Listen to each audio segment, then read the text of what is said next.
Okay, I'll be back.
How was yesterday? You get some sun? Yeah. Yeah? What lake were you at? I've never been there. Is that the place I want to go? Yeah, it's really, yeah, it's fun. Is it really? Yeah, it's fun. Yeah. Very cool. Is that the one that has like the rope suit?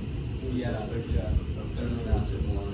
Nick Emery went off of that thing and broke his ankle. Oh, really? Yeah.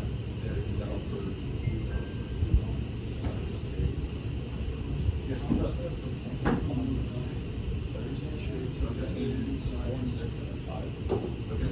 It's 4 and 6 still. So I don't think so. I think it's 5 and 7. Say So we're bringing in second closer for Thursday because we're booked parts of this. On the because I was We're booking until Friday right now. So you're booked all the way from Friday. yeah. So we have a section. None of those. That's not. not. Yeah, that's Okay. I'll send it up there. So Friday's the latest. Yeah. And then That gross who gets picked on for Friday. They're ready. It was Connor. Yeah. Yeah, so 4 and 6 is still. Awesome. Yeah. Sweet. Okay, just making sure. Yep. Awesome. Yeah, thank you. Good stuff, fellas.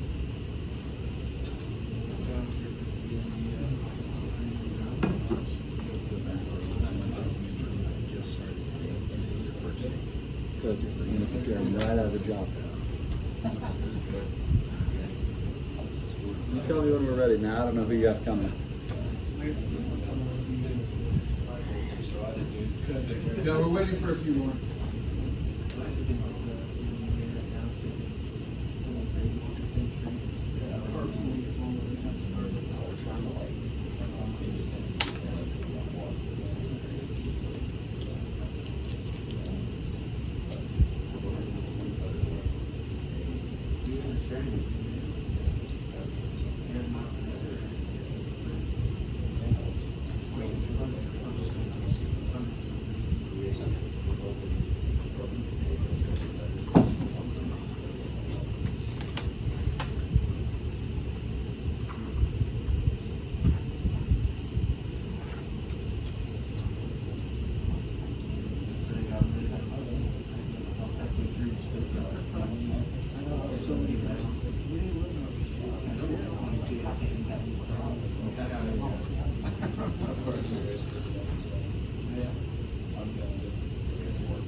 Matt, we still waiting?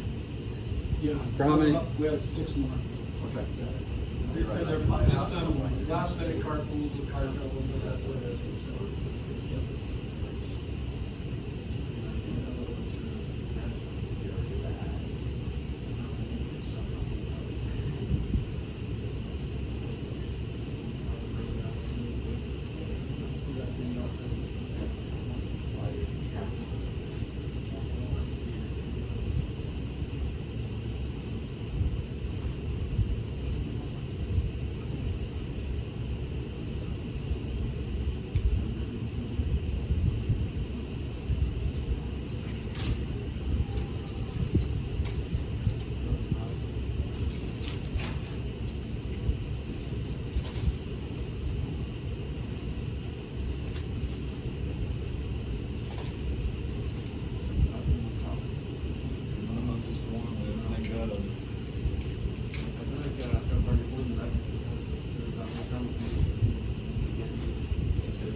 Kilowatt hours too that I had called the power guy from the city. The city attorney was there and the chief of police was there too. Yeah, I wanted to turn around and go. Yeah, so basically they didn't walk around with this lift station was there. And then from there it was like the Nephi's burned, so we'll go up to Santa Quinn. So I went up to Santa Quinn and I pulled up into Richard the parking lot. Cop rolls up right next to me. So I started knocking because he just lived across the street from the church. He saw him looking at my car whenever I was walking down the road. So I came back to make sure that I was parked okay. And he was like, yeah, I can't have you go door to door unless you talk to the city recorder. And it was like, well, no, this is for Santa Fe. So 2 different cities, same problem. Yeah.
There's a lot of wine signs.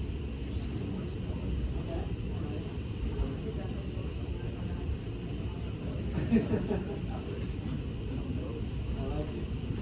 the other way, you can bring it down.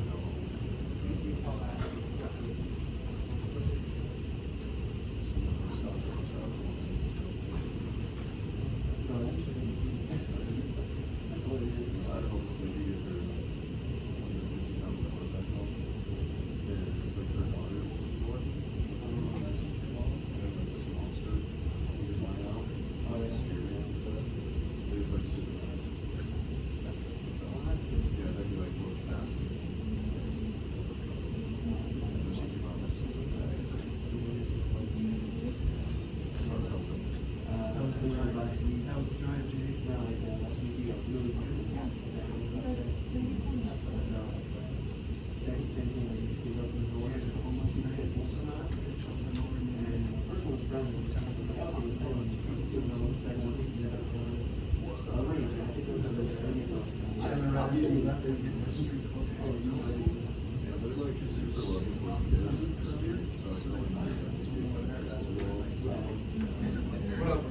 What up, guys? We're gonna get started. We have a few people coming, but they'll catch the tail end of what we're gonna do first. So we're gonna do it, okay? Well, hey, I'm glad you guys are here. I really am. SP1s is probably working with SP1s is probably at least for me, my favorite part of the job. There's a lot of things that happen here, and where you're sitting right now was where I was sitting a little while ago, deciding on how I was going to knock my own doors and what I was going to do.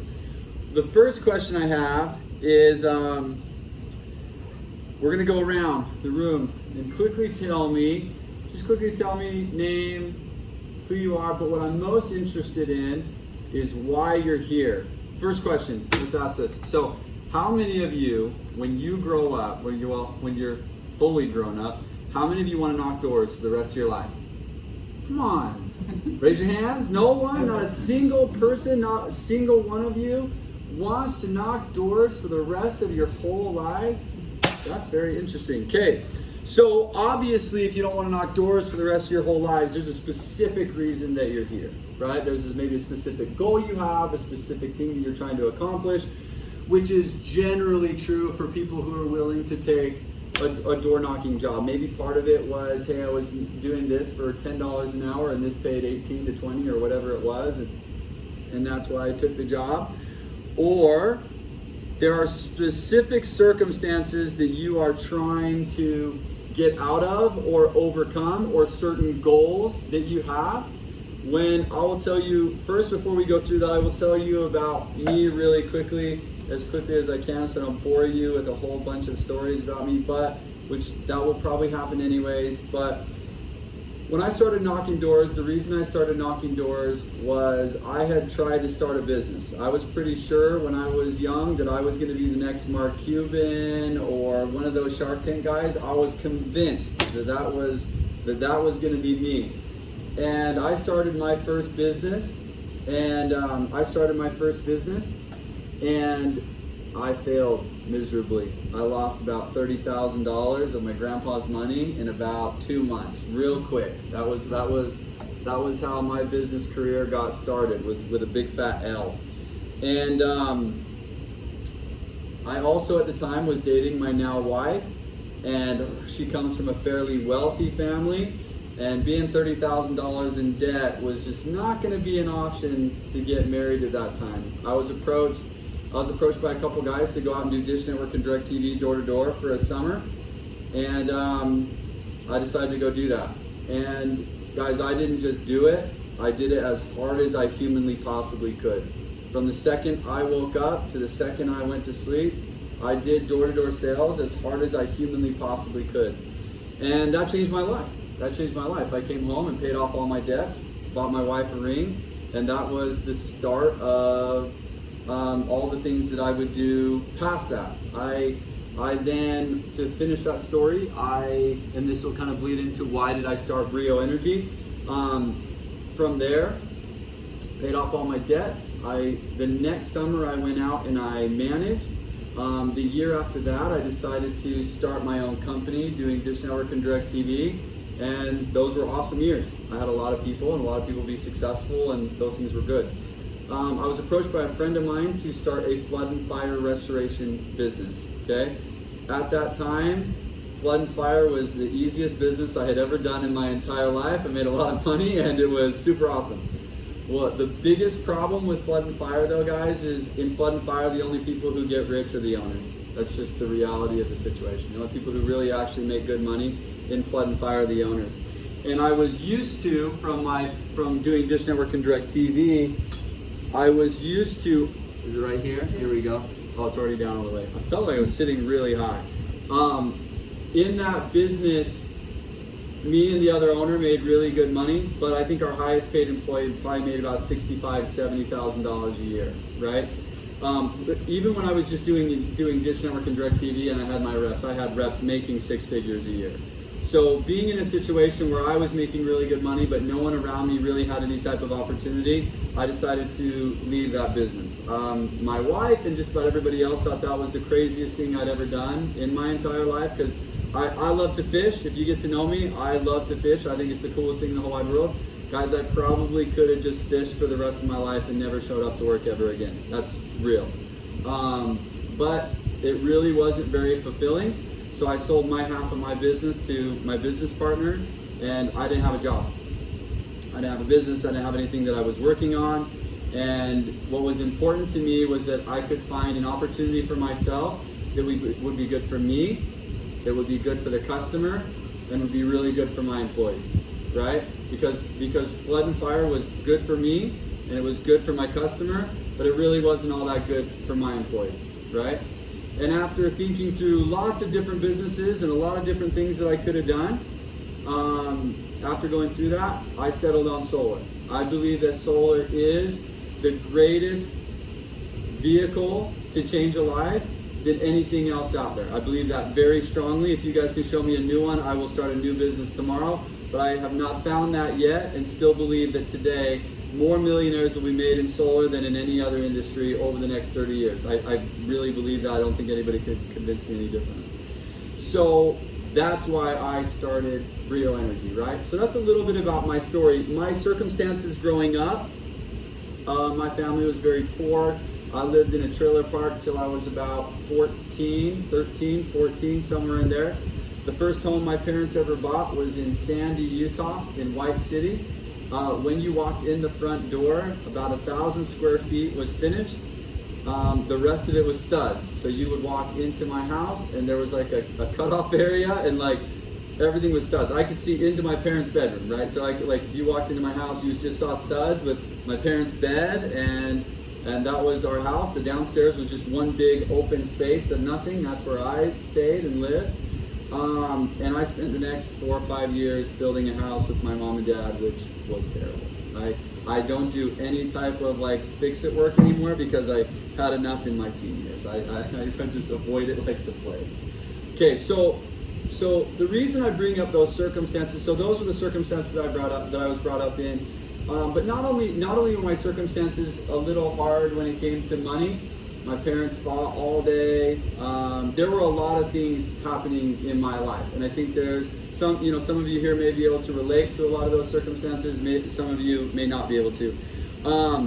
But sales, door-to-door sales in particular for me, and I think if you meet high-level salespeople, it doesn't necessarily have to be door-to-door sales, but any type of sales really can be a vehicle to whatever circumstances you're dealing with in your life. Those circumstances can be completely changed, or goals that you have can be achieved through learning how to sell something. Regardless, even if the people in here are like, hey, when I get older, I want to be a doctor, right? My brother-in-law is a doctor. He has the choice. So when he graduated, my brother-in-law did door-to-door sales, right? In his young years, did door-to-door sales. So when he graduated from college, graduated with all his stuff, he could have gone and worked for a hospital and made $150,000 a year. Decided to open up his own practice because he can sell and he knows how to bring clients in, and makes well over $1 million a year. The only difference between those two things is he learned how to sell at a young age. He learned how to do door-to-door sales at a young age. So no matter what you want to go into, If you know how to sell, if you know how to communicate, if you know how to talk to people, it will drastically increase your income, right? So here's what I want to do. I just want to go around the room really quick and tell me your name and tell me why you're here. Whether that's some circumstance that you're trying to overcome. Hey, I'm in debt and I need to get out of debt, right? Or if it's some goal that you have that you want to achieve. Hey, I want to buy a new car. Whatever it is. I'm curious, just why are you here? Let's do that real quick. Okay, we'll start here and go that way. Okay, hi, my name is Maria, and I am here because I do want to learn how to sell, and I think it's a great opportunity, not, of course, to make money and everything, but I really want to work myself to become that person that is motivated, that is driven, you know, that wants to do everything and can achieve it because they've worked themselves so hard. So I think that for me, that's my main priority. I like that. Thank you. My name is Dace. Dace? Yep. I'm here so I can have money to go visit my son when I want to. So Where's your son live? he lives in Nebraska, small town. Okay, that's helpful. Thank you. I'm Jade. I went to cosmetology school and I'm taking a break right now, so I'm kind of in the middle of like wanting to start a new company that like you did or go back to school, like leave money for school. So I'm debating. Figuring out what you're going to Figuring do. out what I'm doing with my life. That sounds good. I'm Sean. The reason I'm here, I think I've like done sales before, and I think like compared to like minimum wage job, it like really gives you the chance to like. I'm just more like interested in it because like make like how much I make depends on me, and so like that Sure. just keeps me motivated. So Sure, makes Yeah. sense. I'm Logan. I'm originally from South Dakota. I moved here in August with my fiance. We worked at companies, but my main goal is to help people out, working for old folks homes, just like help people. I work for a cruise, and if I have opportunity not only help myself but help others, and that's what I try to do and be part of. So that's what I'm doing. Thank you, Logan. I'm Branson Wilson. Say it with Branson? Branson, yeah. I'm basically just here to grow as a person and just kind of learn how to do sales and stuff. And then I also just want to get some money in savings. Put some money in savings? Yeah. Okay, that sounds good. KC. I'm Casey. I'm here because I got a mortgage, I got 2 car payments, I got a wife that's addicted to Target, and I got 2 little girls that want to do everything, and I want to do everything. So I just want to change my family's life and my life at the same time. So that's good. Makes sense. My name is Brock. The reason why I'm here is I like to build teams. I like the group that I have, the team that I have. Love to see them develop. He says different things when he's by himself, Yeah. when he's with us, just so you No, guys. I love to see them develop. I think that's been the coolest part is from day one when they first got in here, like you guys on the back row. If you fast forward 3 weeks, you're gonna look back and be like, wow, I've improved and I've improved quickly. So that's what I enjoy. Sounds good. My name's Jason. I currently did sales myself before I did it. It was pretty fun. I loved it. Worked with an exceptional team, top ranking in the country, and I loved it. Yeah, where'd you go? I first went to Albuquerque, Louisiana, then I left Florida. And Florida cases were getting so high, so I decided, well, I want to be closer to my son, and be closer to family, and support myself here. Because Yeah. this is where home is. Yeah. And so I was like, until things, calm down in other areas, I want to work on myself here. Yeah. And as long as I'm a part of a team that actually does help, I know what they were saying too about being a part of something that helps positively affect families and better part of the community, just like I did with Vivid, with better protecting. Alarms or solar? Stuff. Smart home. Yeah, so I did that for a while. And then here I'm like, well, solar is the next best thing. So I was like, I have solar at the house I'm staying at, and they only pay so much. And I was like, it's a good deal, and I want to help out with other people and know like background and stuff. So the better for myself is just to take care of personal debt and get top things so I can have the son with me in my own area and just be a better father than my father was. I like it. Go ahead. Chandler, got paid for college somehow. Gotta pay for college. Okay, that sounds good. My name's Mormon, Morning. and generally speaking, I'm not in the best financial spot right now with all that's going on. Yeah. But also, And everyone who's saying they're lying, just so you know. Yeah. I think that probably would resonate. Go ahead. it's also, I'm just trying to build the brightest future for myself. Go where the sun shines brightest. Right now that's here, and that's where here's where I'm going to be until I can really get out there and succeed. Okay, thank you. My name is Will, and I'm here to put experience in my resume and get money. Okay. My name is Caleb. I'm here Okay, sounds good. Along the back. Let's go Wentz and we'll go that way. My name is Wentz Flores.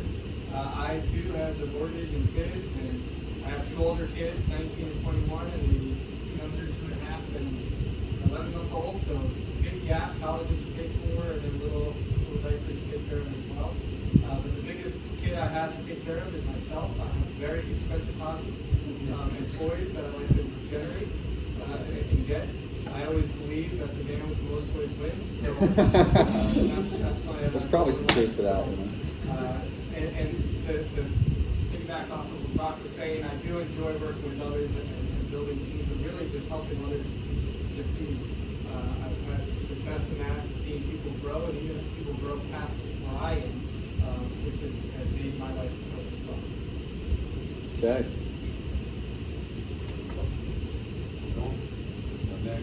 Nick? I grew up seeing my family struggle a lot. I wanted to have my family struggle as I get started.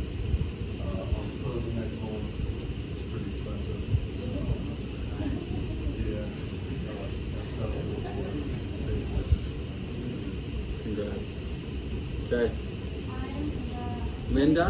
Rita. Rita, I'm sorry. It's okay. And I'm here to for my college. College. Okay. Hi, I'm Ricky. Ricky? Foremost, yeah. I'm here to take care of my 4-year-old daughter. Get her life set up for college, and I have a really expensive Jeep habit. So definitely doing something that's Gene habit? Is that what it was? Jeep. Jeep. Okay. Even more expensive. Yeah, way more expensive. Okay. Cool. I'm Kira. I'm just here to Kira? Yeah, Kira. And then just pay bills and hopefully get my own car. Okay. It's good. It's good. My family. Okay. That sounds good. So give me your name one more time. Christopher. I'm going to forget every single one of those, but I'm going to do my best. Okay? Okay, so, Matt, you go. Hello everyone, I'm Matt Chisholm, and I'm here. I spent a large part of my life at a company that's about changing lives, completely different kind of lives. I met Jared, I saw his passion. What we're here for is you guys. The impact we can have on thousands of young people in all sorts of circumstances that want better lives. And that's something that's so close to my heart. With my upbringing, with my parents, what I've been through, prepared me for what my whole career has been, and that's what I have passion for. And we're all about you guys.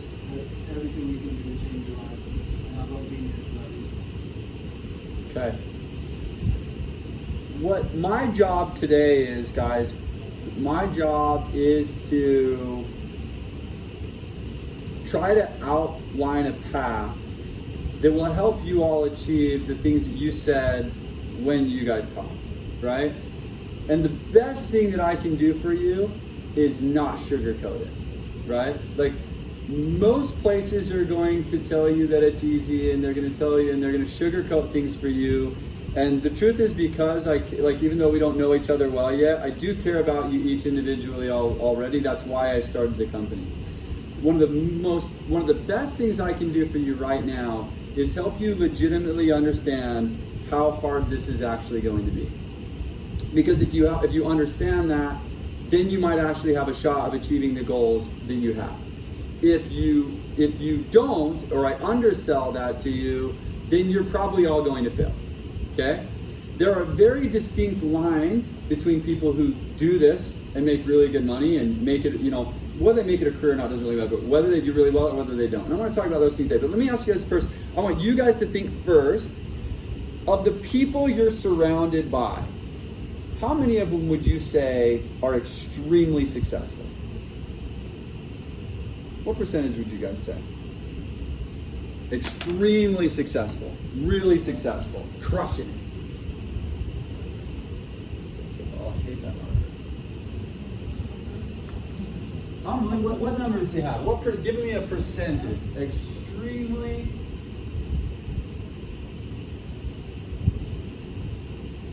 successful. What? 10%, 20%. 100% of the people you know are extremely successful. Okay, he's going exactly opposite. Okay. Mental attitude. Okay. What else? Who else? Anybody have a guess? But here would be my guess. Less than 1%.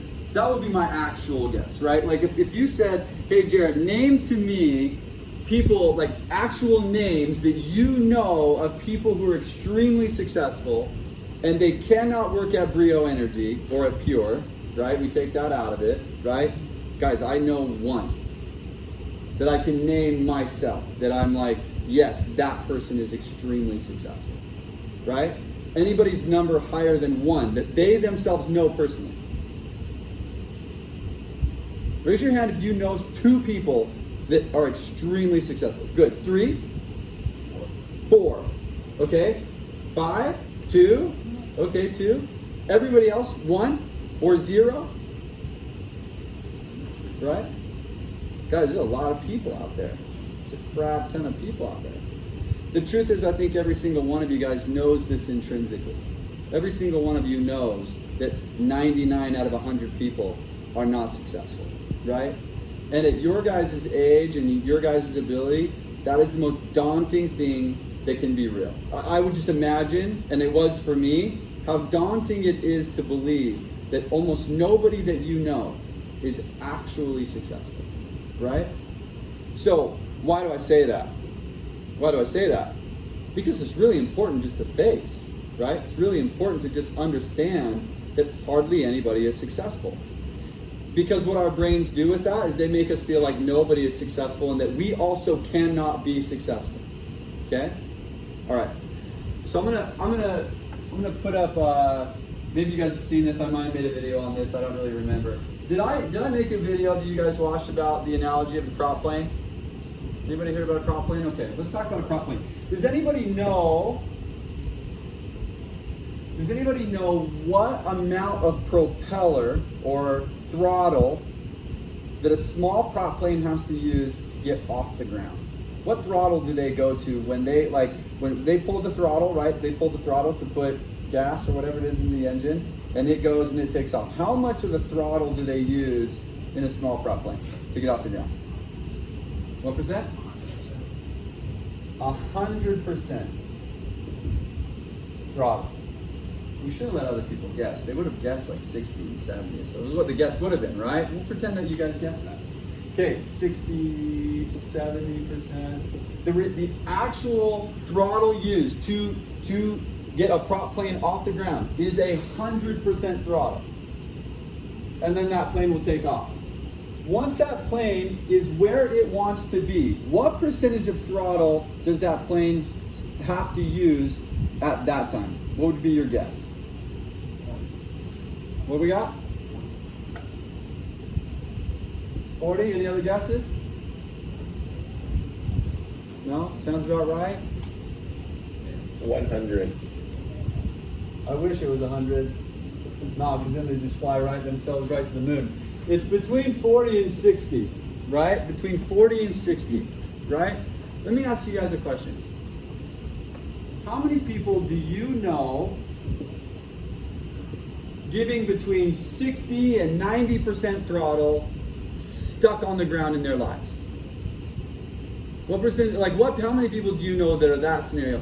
They're going to work, they're showing up on time, they're doing the things they're supposed to do, these are, I'm not saying these are bad workers, but they're 80, 40 to 90% of their own personal throttle, stuck on the ground and have been for their entire lives. How many people do we know like this? Everybody? Almost everybody we know? Okay, now, opposite of that, how many people do you know that are giving 100% throttle that are stuck on the ground? Do any of you know even one? Do you guys know anybody you personally know that you know they are legitimately giving it everything they have and they're stuck on the ground?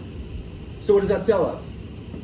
It tells us that 100% of the people that are giving 100% effort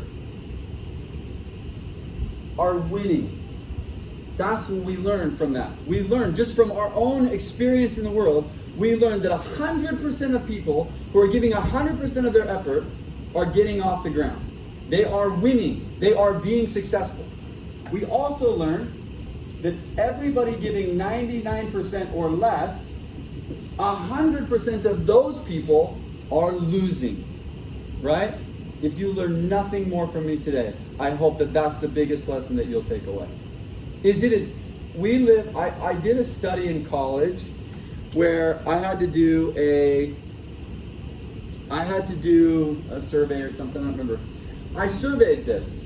I went around my school and I surveyed, and I said, if the survey was,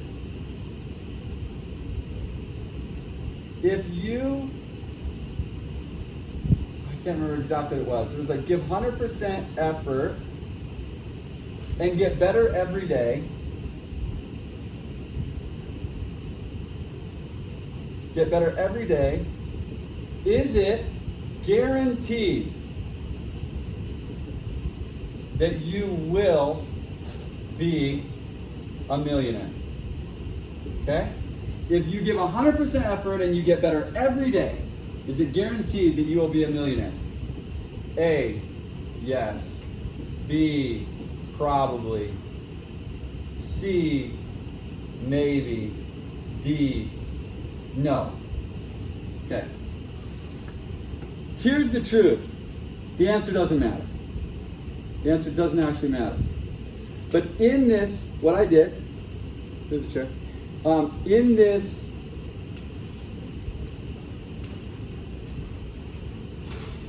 scenario, I asked a follow-up question. What are you currently doing for work? Something like that. I don't remember the exact question. This is like 16 years ago.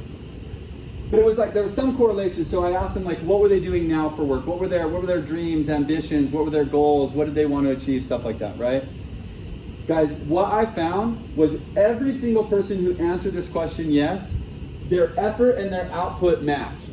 Whatever, like if they truly believe, they themselves in their hearts believe that if they gave 100% effort and got better every single day, their effort matched that. Whatever they were doing personally in their lives for their work, it matched.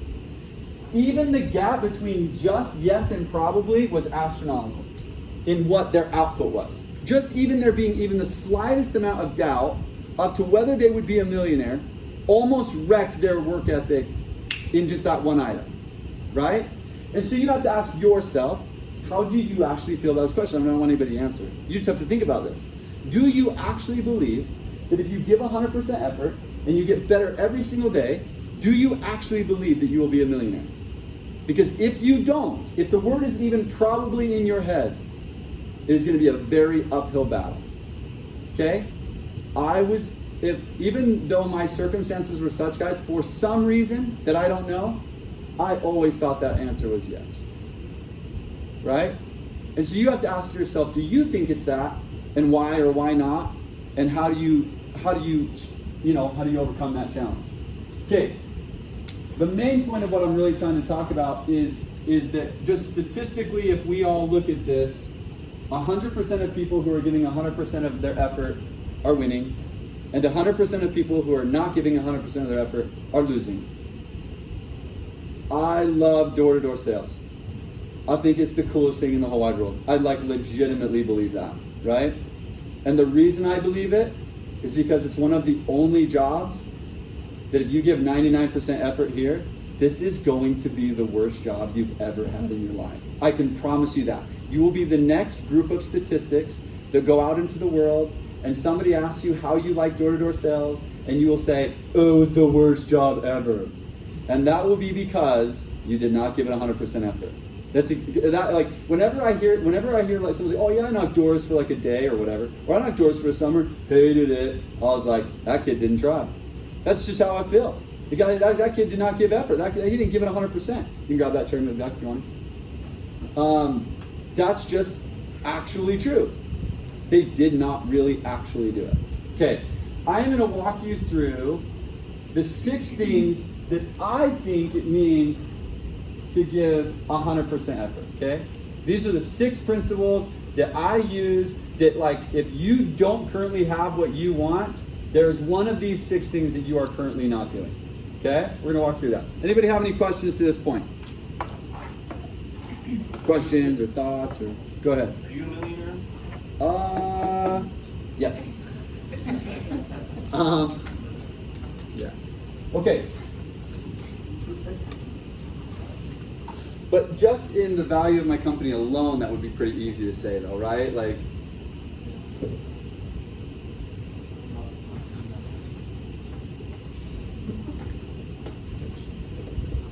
So now you can take notes. He's gonna list 6 things that'll help you become a millionaire. you do these 6 things and you'll be a millionaire. I feel like I can pretty much guarantee that. Regardless of who you are, how smart you are, or what you look like. Okay, guys, the first step to being successful, and guys, I want to really point out sales in general, and like we can tell, like let's ask Wentz, Brock, and Matt real quick, right? You guys have been in sales 4 years. Have you ever met a successful salesperson who gave it 90% effort? It just doesn't happen in our industry. It just doesn't happen, right? Like I can't think of one. Like they gave 90% effort, they found a new job. Now, of the guys who gave 100% effort, did any of them fail? Like truly gave 100% effort. It's hard to find those guys, right? Yeah, I can't either. So there is a very wide gap just on this one item, right? So the very first step to being successful, or to getting what you want, or to changing your own personal circumstances. And guys, I don't think this just relates to sales. A lot of you told me things that you want, or things and goals that you have, and things you want to achieve. You will not achieve any of them unless you're willing to do the things that we talk about. I don't care what your goals are. Like you give it 90%, you're going to be just like everybody else, like never getting off the ground. That's just what's going to happen, right? Number 1, sounds simple enough, but you have to care, right? I think it's like really cool in like the younger, like I'm pretty young still, but I think especially like in younger generations, it's like cool not to care about your job, right? That's like a cool thing. Like, oh yeah, I don't really care about my job. It's freaking stupid. That is the dumbest thing I've ever heard. Like, I don't get that at all. Like, that makes literally no sense to me, right?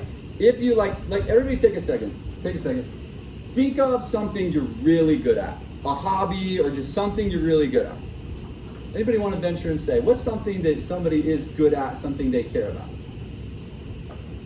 Anything, rock climbing, snowboarding, I don't care.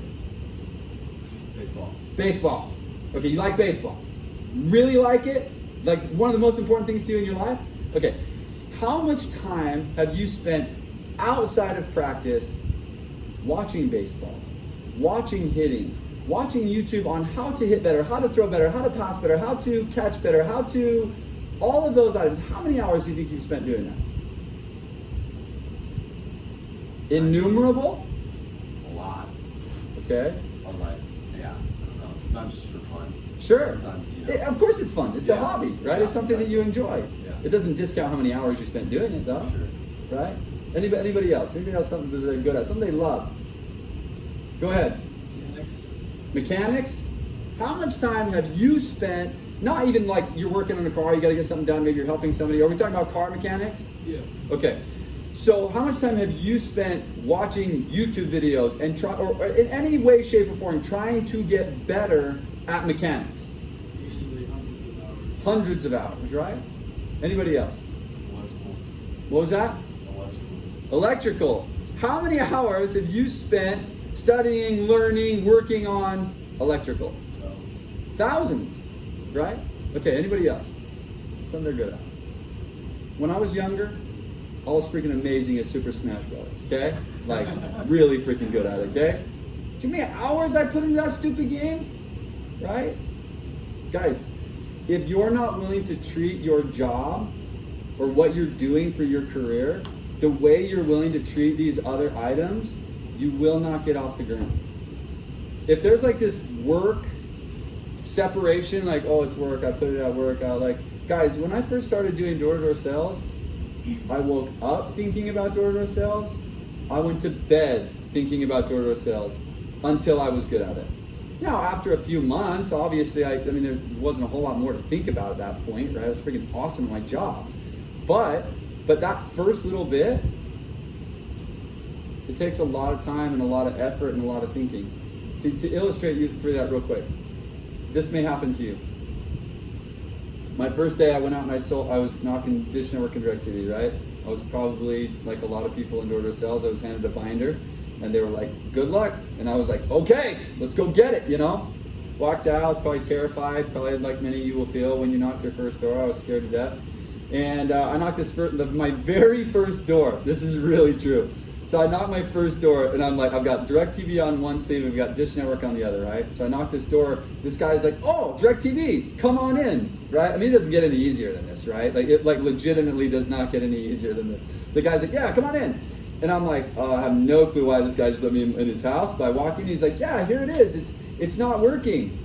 Guys, you know how easy of a sale that is? Like I can sell a Dish Network without even trying. But you know what I did? Because I'm so I have no clue what I'm doing. I'm like, "Oh yeah, you're gonna have to call the guys. You're gonna have to call. I'm just a sales guy. You're gonna have to call the guys who actually do this." He's like, "Oh, okay." Walks me back out of his house. Right? That's my first door. This is like legitimately the easiest sell in the world. Like this is teed up on a platter for me. And I'm like, "I don't know how to do that. Sorry, I'm gonna have to leave." And I walk right out the door. I zero the whole day. I just knock doors and get doors slammed in my face all day long, right? I get back, it's like 9:30, and I'm not a very good loser. Like, I'm a fairly poor loser. I am pissed. Like, I am like, what is happening here, right? Like, and many of you will feel the same way, I'm sure. And then there's a decision that gets made. Are you gonna figure it out, or are you just gonna treat it like a job, you know? So that night I went home. I studied Dish Network and DirecTV till 3 in the morning. I got on the internet and I looked at everything possible I could learn about Dish Network, everything possible I could learn about DirecTV, and I studied Comcast as well, because Comcast was like who we were actually really selling against in this market. I went to our meeting the next day with 48 unanswered questions that I could not find on the internet. Things I just could not find the answers to on the internet. You can imagine how pumped the rest of my group was about all these 48 questions, right? They were not. Anyways, they went out and knocked. I sat there with my manager and got all 48 answers of the questions I needed answers, so I felt comfortable to go sell. That day I went out and sold 3. The next day I sold 4. The next day I sold 5, right? The average commission on a Dish Network DirecTV deal is about $150 at the time, right?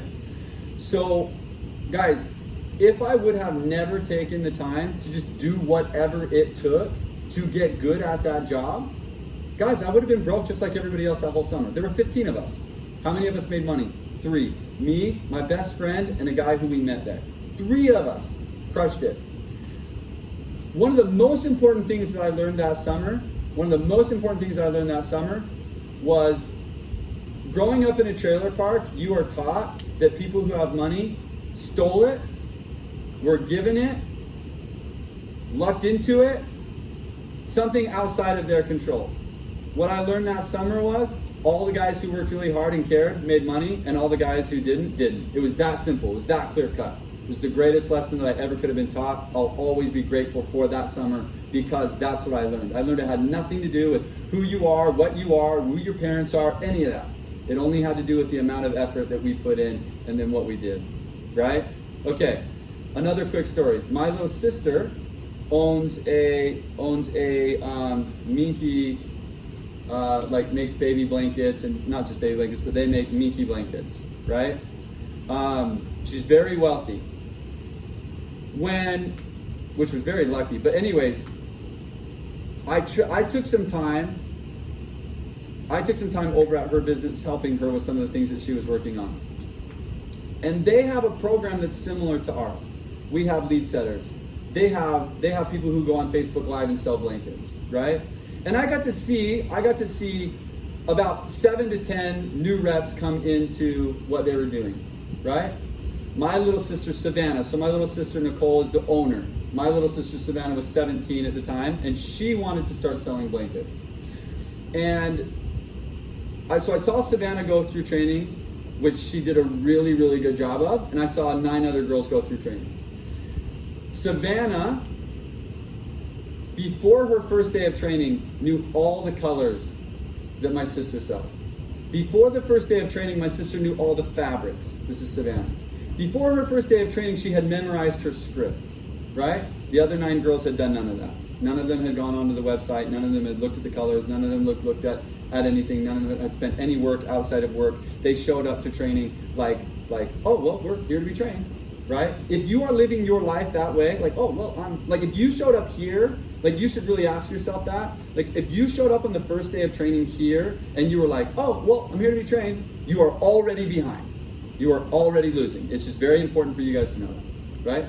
So, Savannah, one other thing that my sister would do, Nicole, is when she's training a new rep, they're in these tiny rooms and they're selling blankets, and so the girl in training sits in the doorway and watches while Nicole sells, and they trade back and forth like every 3 blankets or so, right?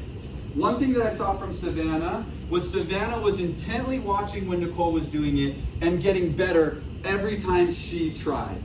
Every time that they swapped, she got a little bit better. The other 9 girls, I don't know what they were doing. They were like just watching, no improvement. Get up, do the exact same thing. My sister gets frustrated. They sit down and just over and over and over and over again. They are not engaging their brains to get better. It's just not happening, right? Guys, those are some examples that I can give to you of what it means to care, okay? If you are not prepared to care, guys, this will be the worst job you've ever had in your life. Like, it's not worth it, right? I just have to be honest about it. If you're not willing to really care about this, it's not a fun job. It's just the worst. Like I've been there. Like, I've had times where the job is awesome, but there are times like it's just not a fun job if you don't care. Okay, number 2.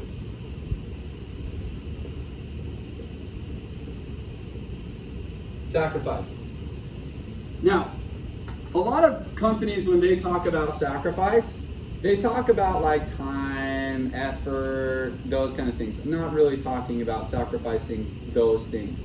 Okay, Matt, Brock, Wentz, what's the first negative thought you're going to have when you go knock a door?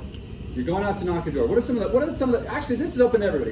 We've knocked a little bit. What are some of these negative thoughts? We get out of our car, because every day is a little scary, right? Every day, that first couple of doors is scary just about every single day. What are some of those thoughts that pop up? What if they ask me a question I don't have the answer to? Question I can't answer.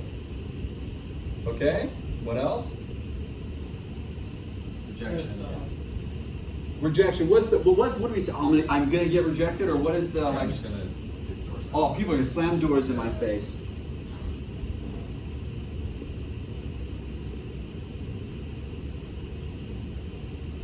People are gonna slam doors. What else?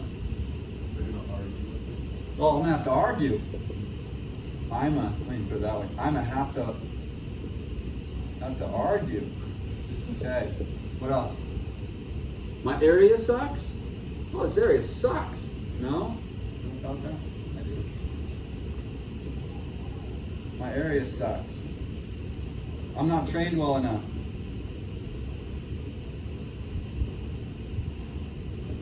Anything else? Any other thoughts? City's gonna get after me. The city's gonna get after me. Cops are gonna get called.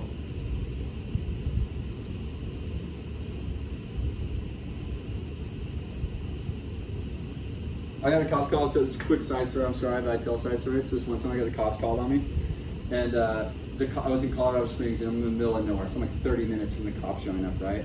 So the wife, so I run both their credits, and neither one of their credits comes back. It's just, it happened 1 in 1,000 times when you're selling Dish Network TV. You run one person's credit, it's like, we can't find it. You run the other person, can't find it. There's nothing you can do about it, right? So I run their credits. Now the wife is convinced that I'm a scammer. She's like, he ran both our credits and we can't get it. He must be a scammer, right? So she calls the cops, and I'm like, do I leave? And then I have this guy knock on, like, come find me. No, I'll just hang around, right? Well, I end up becoming friends with her husband, right? So we're like sitting at his picnic table, and we're like talking, and we're like becoming friends, and he's telling me about his stuff and my stuff. Anyway, so the cop walks up, and I'm just still talking to the husband, and the wife is like, yeah, so this guy shows up, and he runs our credit, so she's just going off on me, everything that I did, right? And I'm literally right here. And he's like, the cop is like all into it. He's like, oh, what else? Right? And then she's like, and he's like, where'd he go? And he's like, well, that's him right there, right? This cop is like, oh, right? He's like, he's already embarrassed. So then I'm like, so he's like, let me run your stuff, whatever. Nothing happened. I bailed out of there. But yes, the cops are going to get called. Okay, what else? You're gonna forget your lines or something? I might forget my lines. Okay, cool. This is a good list. This is a good list. Okay, let me ask you guys, this. Is it true or not true that you might not be able to answer a question? Yeah, that's true. Is it true that people are going to slam doors? Yeah, that's true. Is it true that you're going to have to argue? One maybe not as true, but I can still see some truth in it. Okay, that your area sucks. Is it true? That's what. Let's focus on that one for a second, right? Is it true that your area sucks? What do you guys think? I'd say 50%. Here's what I would say. That's true. That's what I would actually say. Is it also true that you need to get better? So can those both be true at the same time, right? So can it be true that my area sucks, but also that I need to get better? Can those both be simultaneously true at the same time? One thing that I've noticed about successful people is they understand that both are true. That's important. It's important. If you want to be successful, it's important not to shun the one, not to be like no, area doesn't matter at all. That is not true. I have like, there's a reason why summer sales teams leave Utah, right? There's a reason why I drove all the way to Indianapolis to sell Dish Network and DirecTV, right? The reason that is because some areas are better than others. That's just true. But is it also true that if I decide that that's the reason that I can't be successful, then I'm stuck, right? I really believe that successful people have these things that come up, and they just have to make a decision to continue going, or they make the decision to believe what they thought and they get stuck. Is it true that you're not trained well enough? Totally true. No matter how smart someone is. Like, I'm serious. Like, me and Matt were watching this video the other day. Like, I like this guy named Art Williams, and he has a speech that's called "Just Do It." One of the lines is he's just like, hey, like, this is going on, just do it. This is going on, just do it anyways, right? And one of the lines is like, well, I didn't get enough training. And he's like, awesome, do it anyways. Like, guys, like, if you really think about that for a second, right? Let's say I 100% know how to get something done. If I'm the greatest teacher in the whole wide world, how much of that wisdom or knowledge am I actually able to impart? Just by us communicating. I bet it's less than 10%. That's just the actual truth. Like if that's the relationship that I'm creating with Matt and these guys, is like, it's my job to perfectly explain something so that they understand, they're gonna lose all day. I maybe am gonna be able to explain 10%. If they're not seeking all the time to learn the other 90%, they are screwed. Nothing is going to happen, right? And you need to see your managers the exact same way. Guys, they care about you. When they get up, they're gonna give the same speeches I'm gonna give, and they're gonna be like, guys, if this is what it is. This is like the 100%. If you choose to believe that, you're gonna lose. You've already lost. Like, Nobody can teach something that well. I think the world is made that way on purpose. Like it's just never going to happen. I don't care how good I am at training. Matt's never going to be able to like sit and listen and be like, oh wow. It's just never going to happen. It's just not going to, right? So whenever these ideas, my area sucks, or the cops are going to call, whatever, you can choose. It's just a decision-making point where I choose to either get stuck there or I decide to let it go and move on. And what you will find is people who are very successful have done this 1,000 times in their lives. There have been 1,000 obstacles of reasons why they can't be successful, and they have just conditioned themselves to continually sacrifice whatever that thought was and move on to the next one. And there will be a next one. There always is. That's what progression is. There will always be another reason why you can't be successful. Choose to believe them. I don't care how hard you work, just to be honest. You work hard all day long, you do whatever you want, but if you can't sacrifice your thoughts, you're not going to be able to move forward. Okay? Any questions on this? No? Okay. Right. Have I scared you enough yet? I'm hoping to really scare. That's my theme. Okay. All right. Number 3.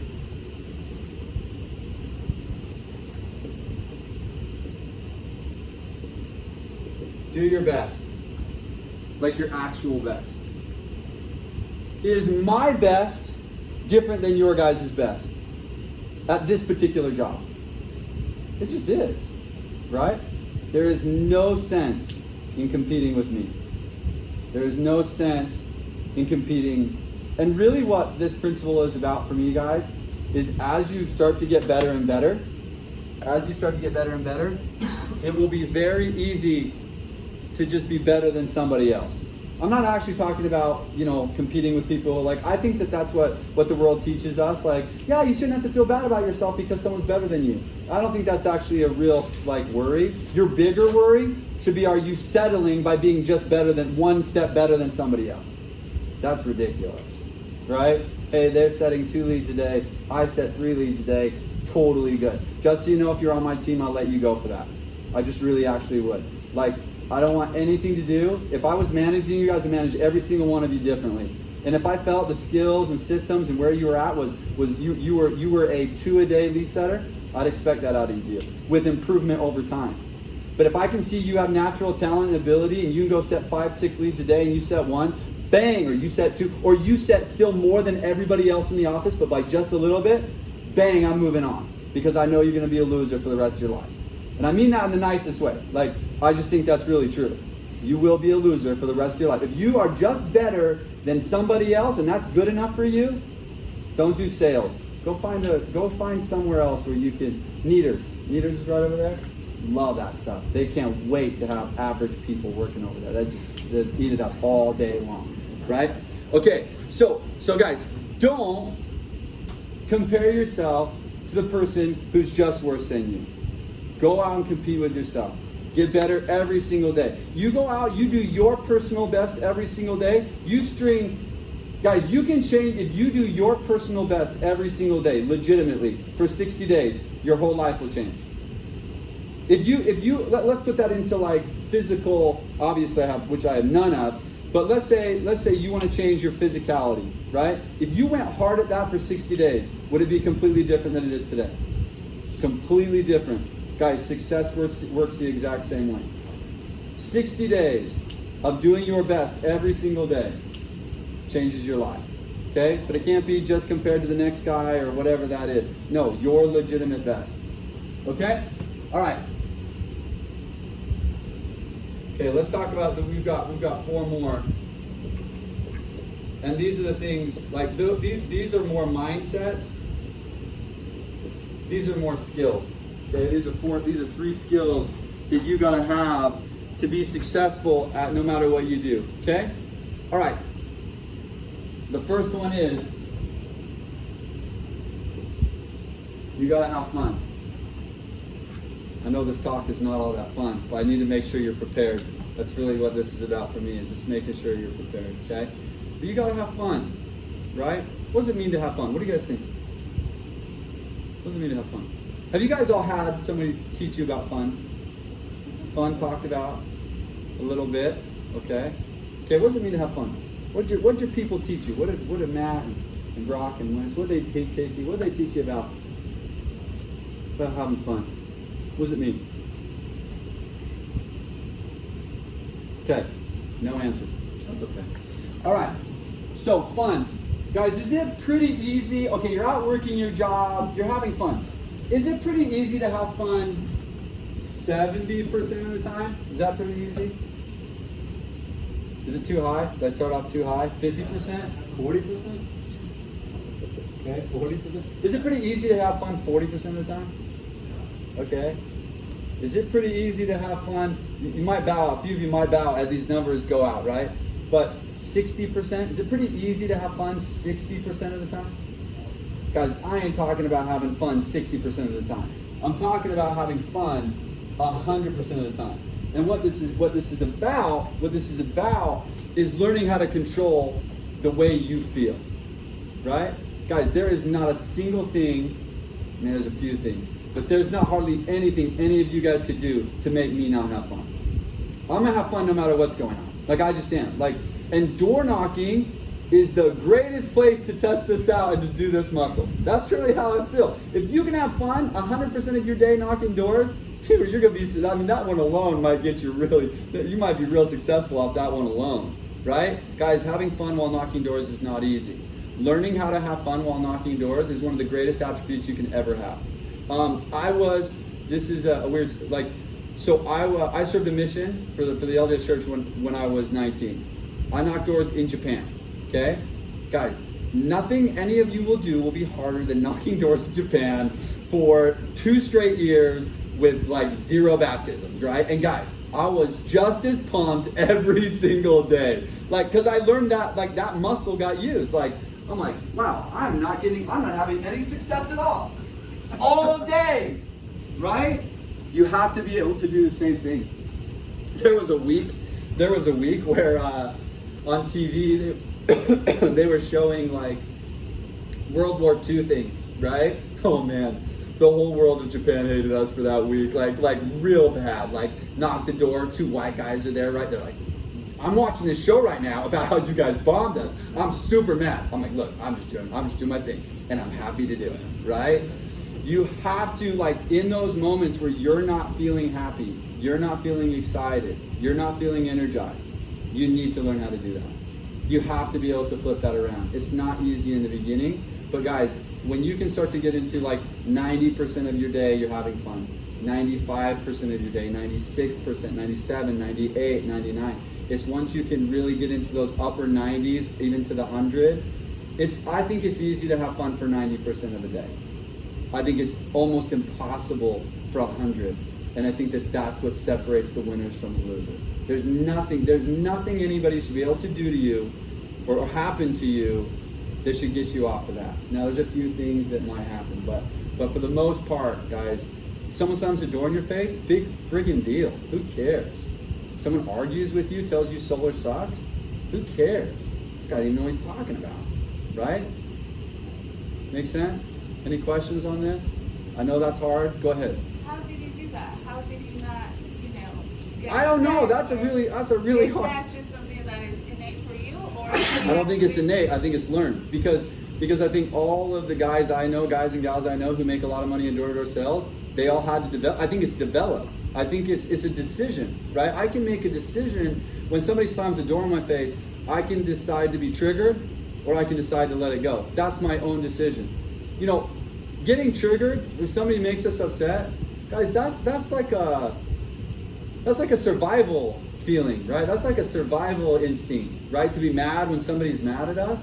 We can simply decide not to do that. We can decide like, okay, whatever, or we can decide to be super pissed and let it affect the rest of our day. One of the things I love most about door knocking is that, like, I very quickly started to see, like, there's like this picture when you knock doors of like, oh my gosh, they're like super pissed behind this door, right? Like, you're like all you're thinking is like, you go to knock doors and you're like, I bet everybody's mad I'm here. Like, that's like one of the, like, they don't want me here. That's like one of the, like, that's probably in our last one, they don't want me here is probably one of those big ones. They don't want me here. So you go and you're like knocking these doors and you've got this plan in the back of your head like, they don't want me here, they don't want me here. And pretty soon, literally everyone you talk to is like, yeah, we don't really want you here. It's the weirdest thing, right? Then you go out the very next day and you're like, I freaking love my job. Everyone's like, hey, how are you today, right? And it's weird because what I ended up learning through door knocking is people are actually like as afraid as you are of thinking what they're thinking, they're equally afraid of what you're thinking. That like they open the door, they're all, like, I don't even know what they're afraid of, but they are. They're like, but then you're like, oh hey, what up? And they're like, oh nothing, right? Like they really do what you do, which is one of the greatest assets of door knocking. Like I really believe that. Like that's actually just real life. Like no matter where I go, whether it's door knocking or door knocking, the way I feel impacts the way people receive me, right? And so if you go out and you're knocking doors and you're not having fun, neither are they. And they will just tell you that. Yeah, not interested. And by the way, never come back here, right? You'll have that happen to you. But you go out with a good attitude, it's still gonna happen, but it's very rare, right? Like, I remember this lady, this is early on in my door knocking career. I knock this dude's door and he comes out and he just reams me, right? I don't even remember what he said. Opens the door, you're an idiot, your job sucks, you're bothering. I don't even know what he said, right? I leave this house, I'm like, and I'm usually pretty calm, I am pissed. Like, I'm like, I hate that guy. He's the worst human being ever, right? So I go next door, and I am negative, right?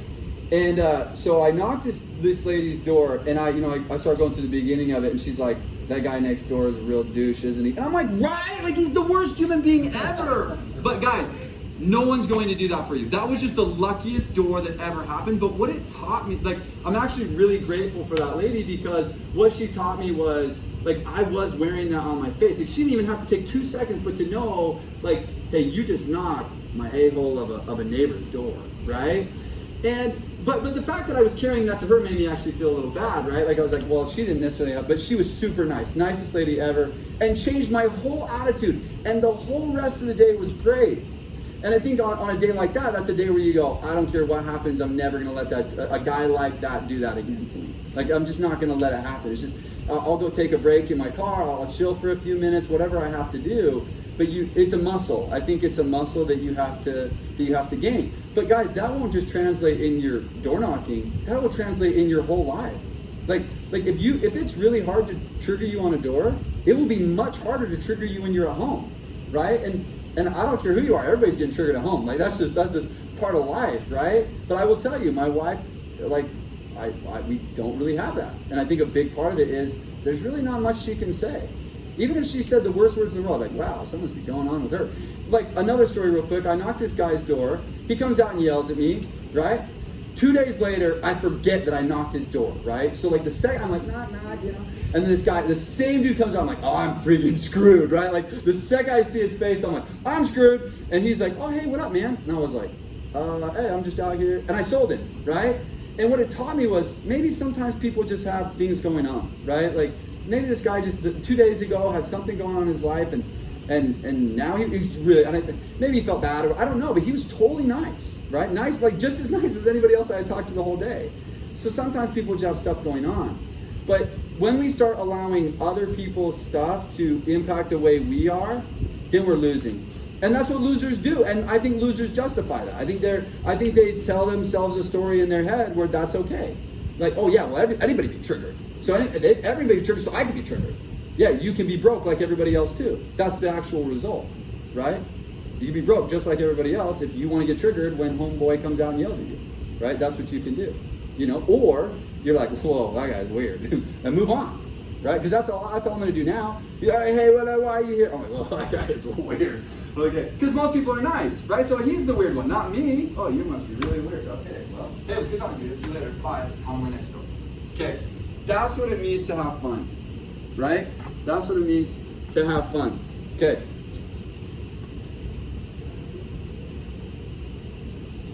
Number 2, focus. I had early in my career, before I sold door to door, I used to sell living scriptures, the hardest thing to sell in the entire world. Bible videos for kids. Don't get stuck doing that, promise you. Not good money there. Okay. I had a guy there who worked with me named Danny Knudsen, and Danny was boss, man. He was cool. Like he was a great salesperson. He was an amazing human being. And one of the things about working with Danny was Danny be super fun with you, like, you know, we'd be whatever, telling jokes, whatever. But he never let anybody pass the kiosk. This was in the mall, so we had these, you know, we had these free Bible videos. And, hey, did you get your free Bible video? Oh, hey, come over here real quick. So you really would, like, it's so funny if you just like put your head down and stick people. Like, people will take stuff from you all day long, right? So so that's what you do. Hey, did you guys get your? Did you get your free video? Okay, cool. Come over here. Well, anyways, Danny. Like, if I was there with my friends, we let people pass that kiosk all day long, right? Like, that was a funny joke. Oh, we missed one. Oh, you know, whatever, right? Danny, legitimately, I never saw him let one person get past the kiosk. Mid-joke. He'd be like, hey, and then he'd say, hey, did you guys get your free video? And at that time, my money, when I made money, I made it like this. I had high highs and low lows. I had high highs and low lows. If you've been in sales at all, raise your hand if you've been in sales before. Most salespeople experience very high highs and very low lows. And the reason that they experience that's their problem. They're extremely focused when they need to make money.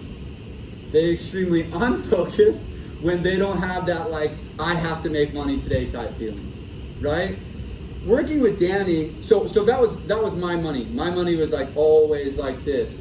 And one day I just had this thought, like, is that really what I want my life to be? I mean, I'm gonna be here for maybe the next 50, 60 years. Do I really, like, is that gonna be me? Is that gonna be me? This high highs and low lows all the time for the rest of my life? I'd really rather not be a part of that, right? So I started thinking through, like, what causes that to go away? And Danny Knudsen's face pops in my mind. He's like, when he's working, he's focused, right? When he's working, he's focused. Whatever he's doing, when he's working, he's focused. One of the hardest things that you guys have, I don't have mine, it's just recording. Let me see your cell phone real quick. See this thing? See this thing right here? Man, this thing wants you to be broke more than anything else in the whole wide world. This thing is like, bzz, bzz, hey, what up? Hey, what up? Hey, what up? Literally like every 5 minutes, 10 minutes, right? And then it's even worse because then we work ourselves into habits where we like check certain like websites all the time. Oh, well, did something happen on Twitter? I gotta make sure. Did something happen on Facebook or Instagram or whatever? I'm sure I'm missing out on something right this second. Better check it, right? Guys, this thing, it wants you to be broke more than anything else. And you gotta deal with that. Right? So the same question is, how easy is it to be focused 80% of your time knocking? Pretty easy? Pretty simple? 85? So we still there? Okay, 90? Getting a little harder, right? 95? Yeah, that's when it starts to get real tough. It's about being focused 100% of the time when you're out doing the job that you're supposed to do. Okay? All right, lastly.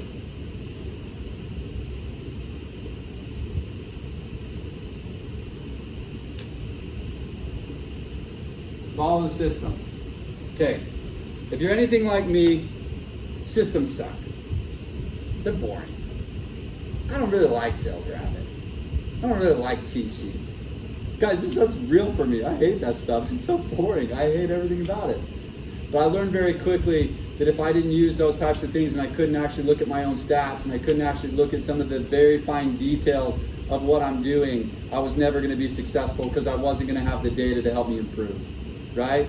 So following the system is being out on time, coming home on time, using your Sales Rabbit, using your T-sheets, having something memorized, being specific with what you have memorized. I don't actually care if you guys use the exact same script.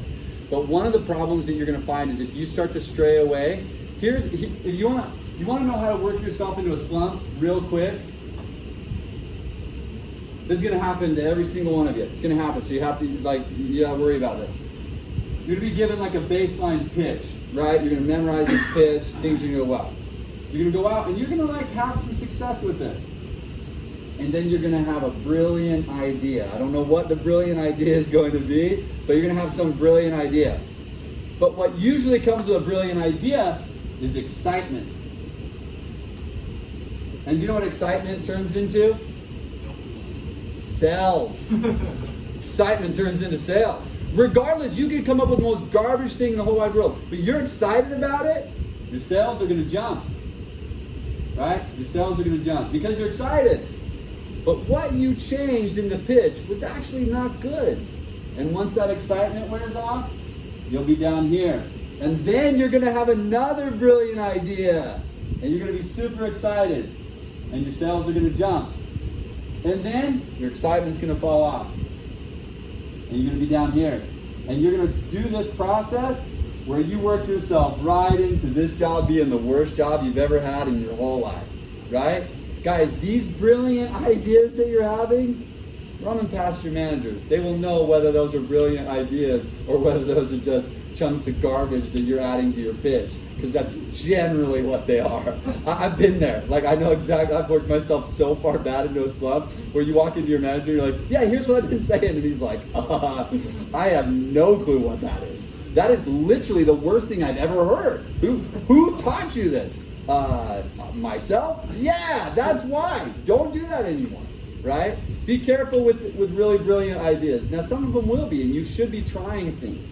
You should be trying things. You should. But another thing that's important about having a memorized pitch: change one thing at a time.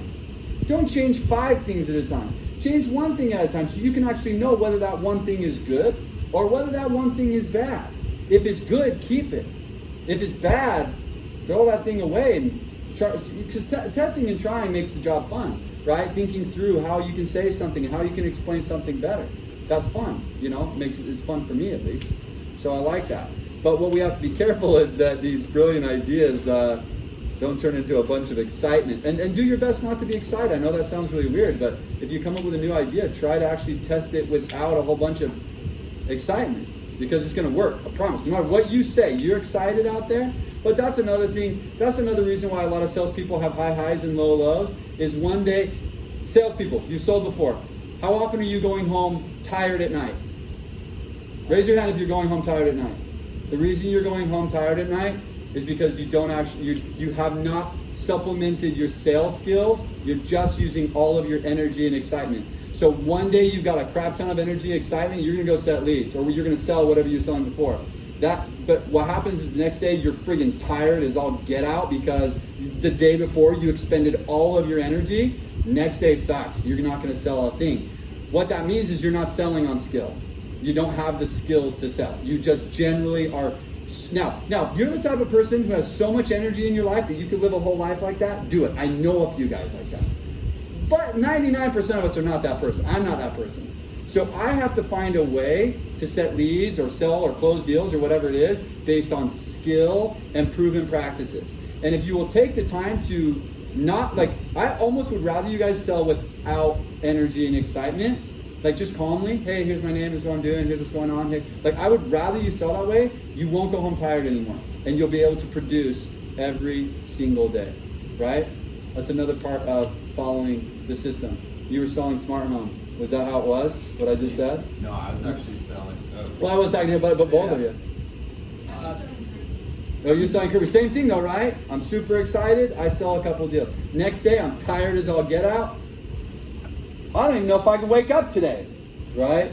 That's why sales is hard. There is a particular path that if you follow, it works long term. Guys, so my second year, this is a true story. So I walk up to this door and I knock this door, and then I'm sitting there and I'm looking at something. I'm thinking about the Miami Dolphins because I love the Miami Dolphins, and I'm they're thinking of all the stuff they're doing. I'm this is very cool. Dolphins so awesome. So they really suck. I hate them.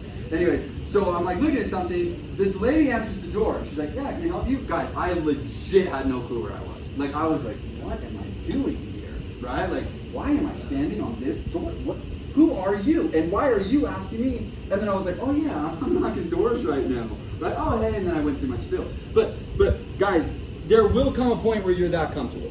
there will come a point where you know how to do it. You don't have to psych yourself up. You know what words work and what words don't work. You know what demeanor you need to have while you're out there. And your brain can do it all by itself without your help. And you can think about whatever you want. And then you can make $5, $6, $7, $1,000 a day, whatever it is, while your brain and body just goes and does the work for you. And you're like, I can't believe I get paid to do this. That happened for me on so there was a Saturday where I was selling Dish Network and DirecTV. I used to travel home on the weekends to see my then girlfriend, right now wife. And I used to have to leave at like 1:30, 2. And so Denver, so I was in Colorado Springs. It's like an hour and a half drive to Denver. And so I would leave at like 12 to get there and then go, right? So I got out really early, like 8:30 in the morning. I was like, I gotta close some deals. So I went out from 8:30 to noon, closed 4 deals, made $600, got on a plane and flew home. I was like, this is the coolest thing in the world. I was like, this is amazing. I just made $600 in 4 hours. That will happen. That will happen if you're really committed. Okay? All right. So those are the 6 things. And more importantly, these 3 things are what changed my life. I made a commitment to myself. When I was younger that for 40 hours a week, and I don't care how many hours you're knocking, I committed to myself for 40 hours a week, I would be perfect in these 3 items. I would have fun. 40 hours. My attitude was going to be great, perfectly for 40 hours. I was going to stay focused for 40 hours, and I was going to follow my system perfectly for 40 hours. Okay? And so, here's the thing. That's pretty much my outline, right? That's pretty much my outline. The question that you have to ask yourself is, are you really willing to be that committed to this job?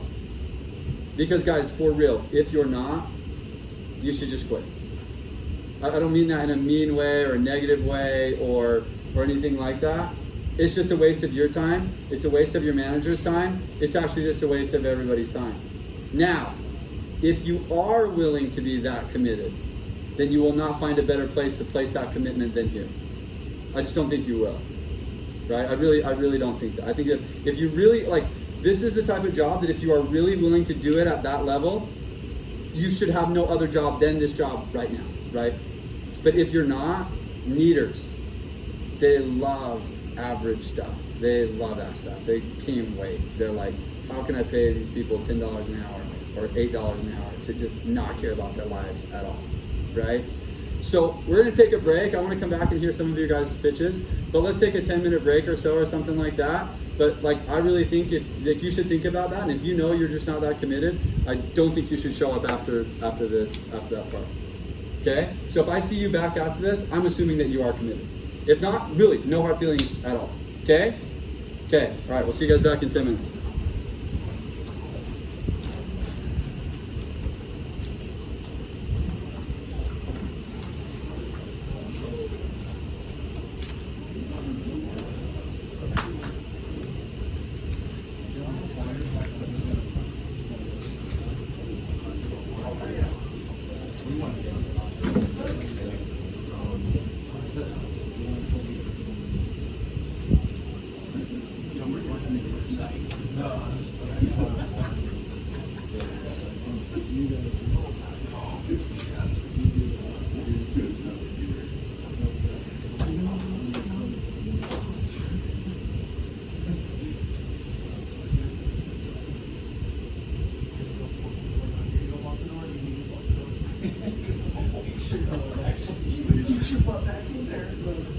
That was the speech that I needed.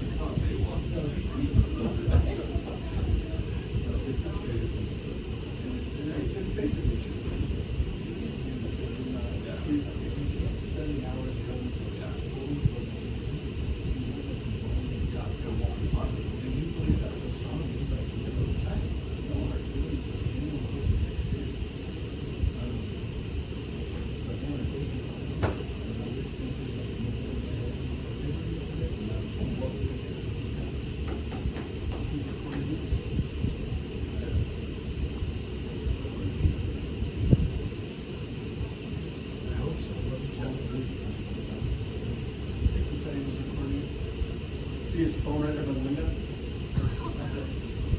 Right here. Some side of there. So I just got you going like this. Oh. Easy down there. Don't show it.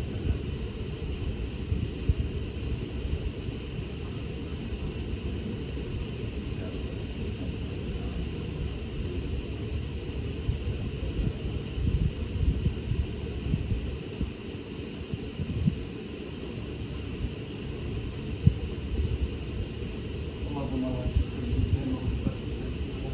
I'll send this guy $69 and you look at her car. What does that mean?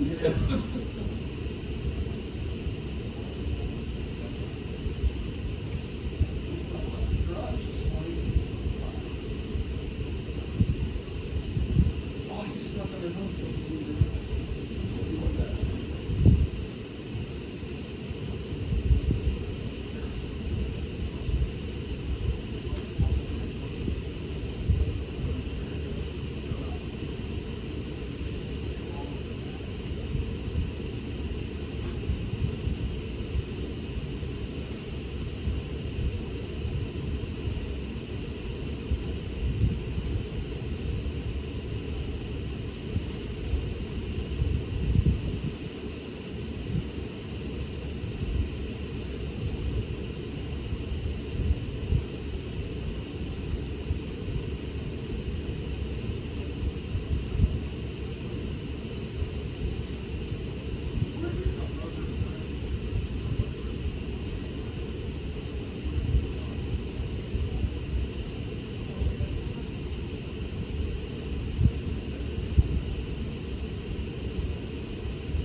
funny if there's only 5 people in here.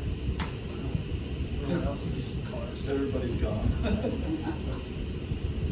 I ask you guys a question? Yeah. I feel like whenever I pitch, I feel like Yeah. Even though I smile and stuff, like, how do you make it so it doesn't sound that way? Who's your manager? Wentz. Is it Wentz? Yeah. Yeah. I would chat with him about it, but for us, we try to memorize our pitch like as perfectly as we can, right? And then when we get out there, we try to make it as conversational as possible. I think when you make that transition between memorizing the pitch to make it conversational, that's where we've seen some people have some success. For me, it's number 4, right? Fun. I was with this guy last night and we went on tours and we had a good amount of success. Yeah, that's great. And before that, we did it, it's because we weren't having fun before, right? And we started having fun, and we were just talking to people to have fun. We didn't even think about trying to sign them up for an appointment. We just thought about whoever we're gonna talk to, we're just gonna start talking to them, have fun, and just talk to them and be cool. And then they'll take whatever we pitch, because what we pitch is gonna just be fun and happy. I think of them as my neighbors. Around the neighborhood, just act like it. You know what, everyone? You go to my neighbors, it's just gonna be like, hey, what do you mind if I just practice? But the more you say the pitch, the more you go through it, then the more it just becomes your natural conversation, and you're not thinking, what do I say next? Because right now you're not gonna think, what do I say next, what do I say next, what do I say next? And then you forget to have fun and focus and to sacrifice the bad thoughts, right? Right, it's just sometimes I'll see it in their face where they're kind of like, I'm over it. Yeah. And I don't know how to rein them back in. You know, or do I say, I know something, I don't know what to say. Call yourself out on it, right? Be like, I'm probably the 300 sold person you talked to this summer around. They're like, yeah. And you go, yeah, sorry, man. I'm not gonna make this painful. Like, this is what we're doing. And then you kind of have them see you that you're real, right? Right, like a person instead of just trying to sell them something. Thanks.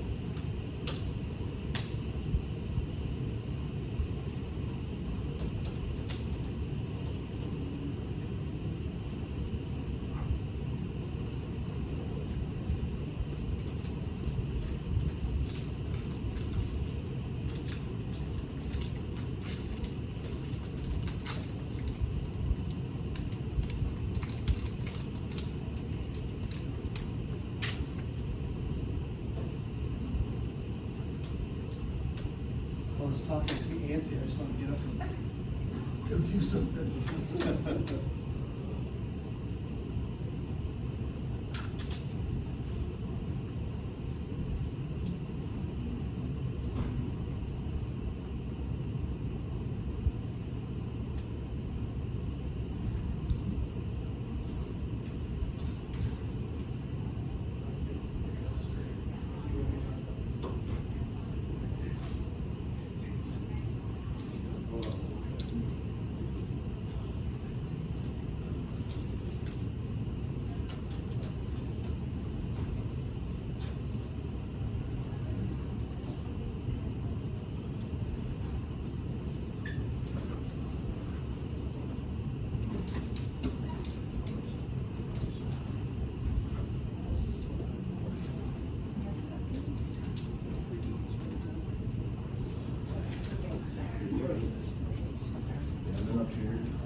We can just go up and just go sell. Like, I'll just be like, here's what I did.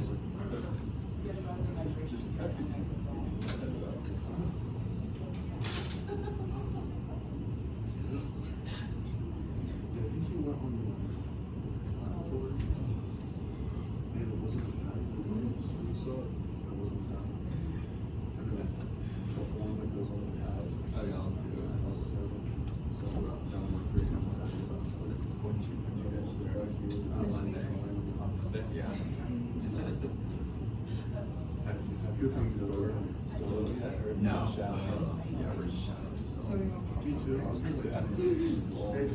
I'll be like, dude, I'm really good, but give me a minute. I promise, I'm getting it, just like, I'm really yeah, I'm like, I'm really good, You don't but wanna I'm like, my see us. 50% is great. But the other, that was started it.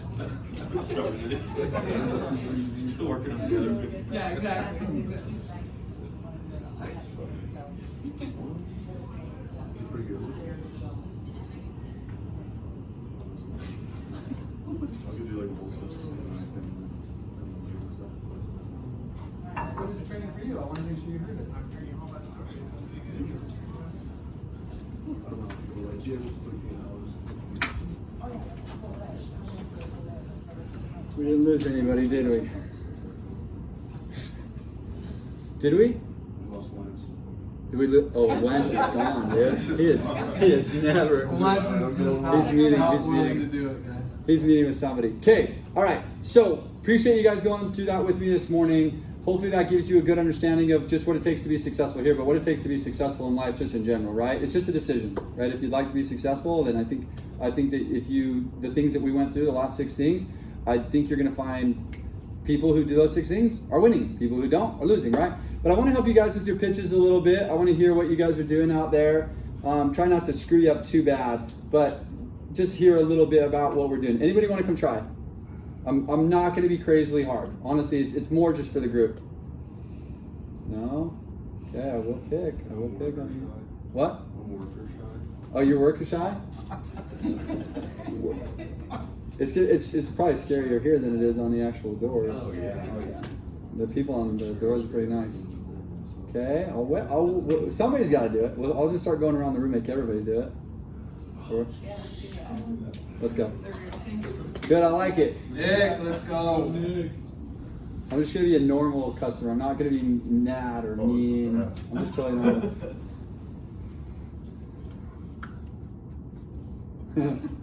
Hey, what's up? Hey, how's it going? I'm good. It's good. I'm Nick with Clean Energy Educators. Just going around talking to some of the neighbors about the net metering program. Are you familiar with that? Not really. What are people saying to you when you ask that? Saying yes? Oh, Not usually really? like not really. Okay, not really. Yeah, not really. So then I'll just be like, all right, well that's why we're out here, you know. Okay. Well, you know Rocky Mountain Power, right? Yeah. Okay, that's good. Best friends, me and Rocky Mountain. Right? That's probably a lie. For sure a lie. So Rocky Mountain Power is closing down some of their power plants, one in Delta, one in Huntington, and the one in Huntington they're turning into a solar field, which is good for us, especially if you like hiking, you know, so you can breathe a little bit better. Yeah. But so essentially they're raising their prices because they're closing those down and turning one into a solar field. Yeah. It's going to be about a $2 billion cost, right? Which I'm sure Warren Buffett could afford it, but that's how he stays rich. Yeah, for sure. And so that falls back on us. So we have to pay those increased rates, 8 to 10% every year for the next 10 years. And that's why we're out. We're just talking to some of the neighbors that have been interested in going cleaner power. And then usually they'll be like, is it solar? Yeah, is it And solar? like, eventually comes down to solar, yeah. So I say yes to that. So I say, is this solar? You say yes. What am I saying back to you then? Yes. As a customer, what are most of your customers saying? I say, hey, is this solar? You say yes. What am I saying to you? I'm not interested right there? Yeah. What do they say? I want to know what they're saying. What do they say to you specifically? His demeanor is pretty calm, which is going to get a different response probably than a lot of you, because the way his face is, his facial expressions, I may not say I'm not interested. What would I say to you? What are most of your customers saying to you? Like, okay.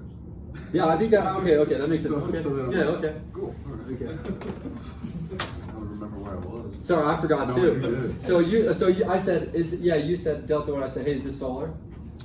And then yeah, so it comes down to solar. You okay? And you know, I'm not here to sell anything. It's just to let people know that there's tax credits and such that are slowly going away. So that's why we're out, just letting people know that now's a good opportunity to maybe look into it. And we have some guys that are coming out and whatnot that can definitely inform you a little bit more.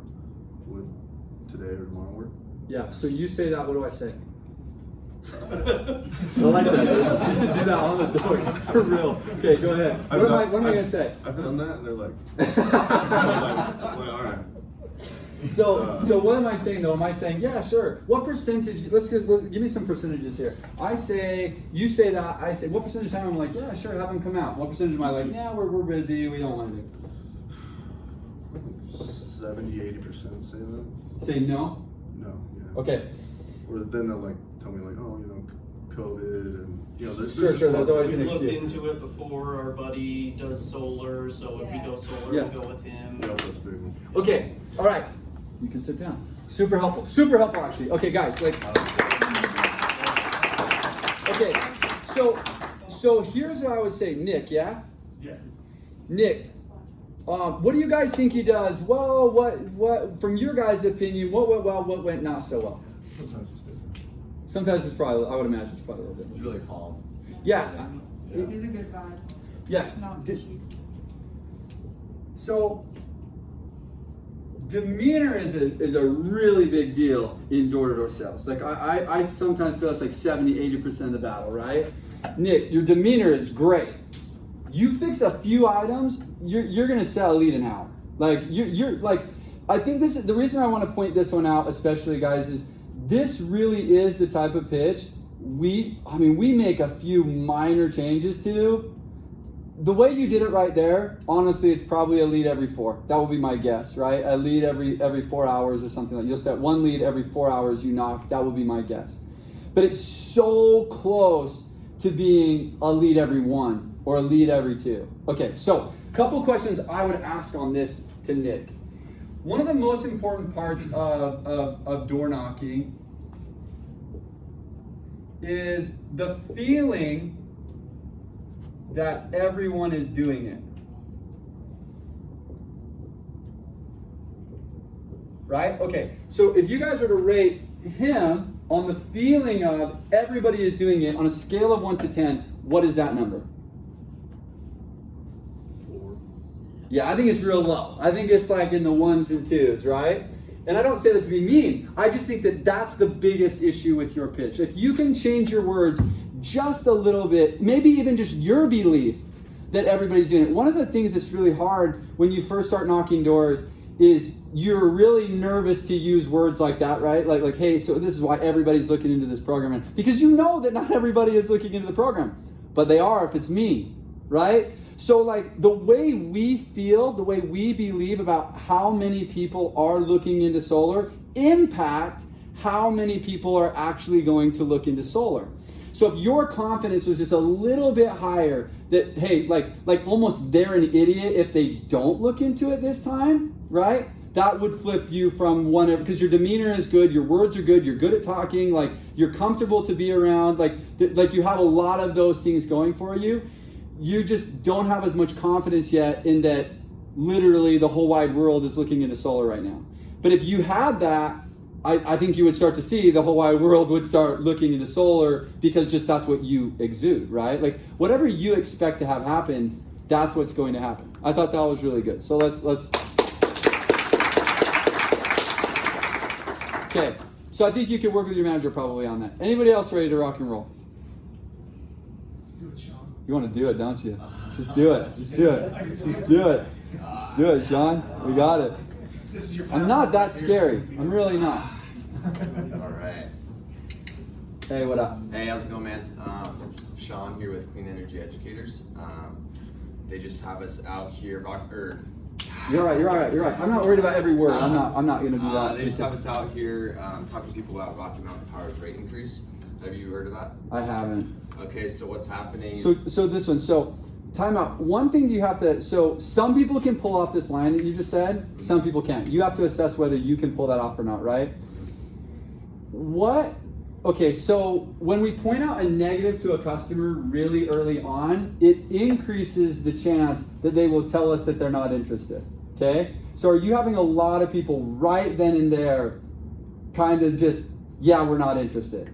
Yeah, I mean, I haven't knocked So, on doors yet, so. one thing, oh, you haven't knocked on doors yet? No. Oh, okay, that was good. 0.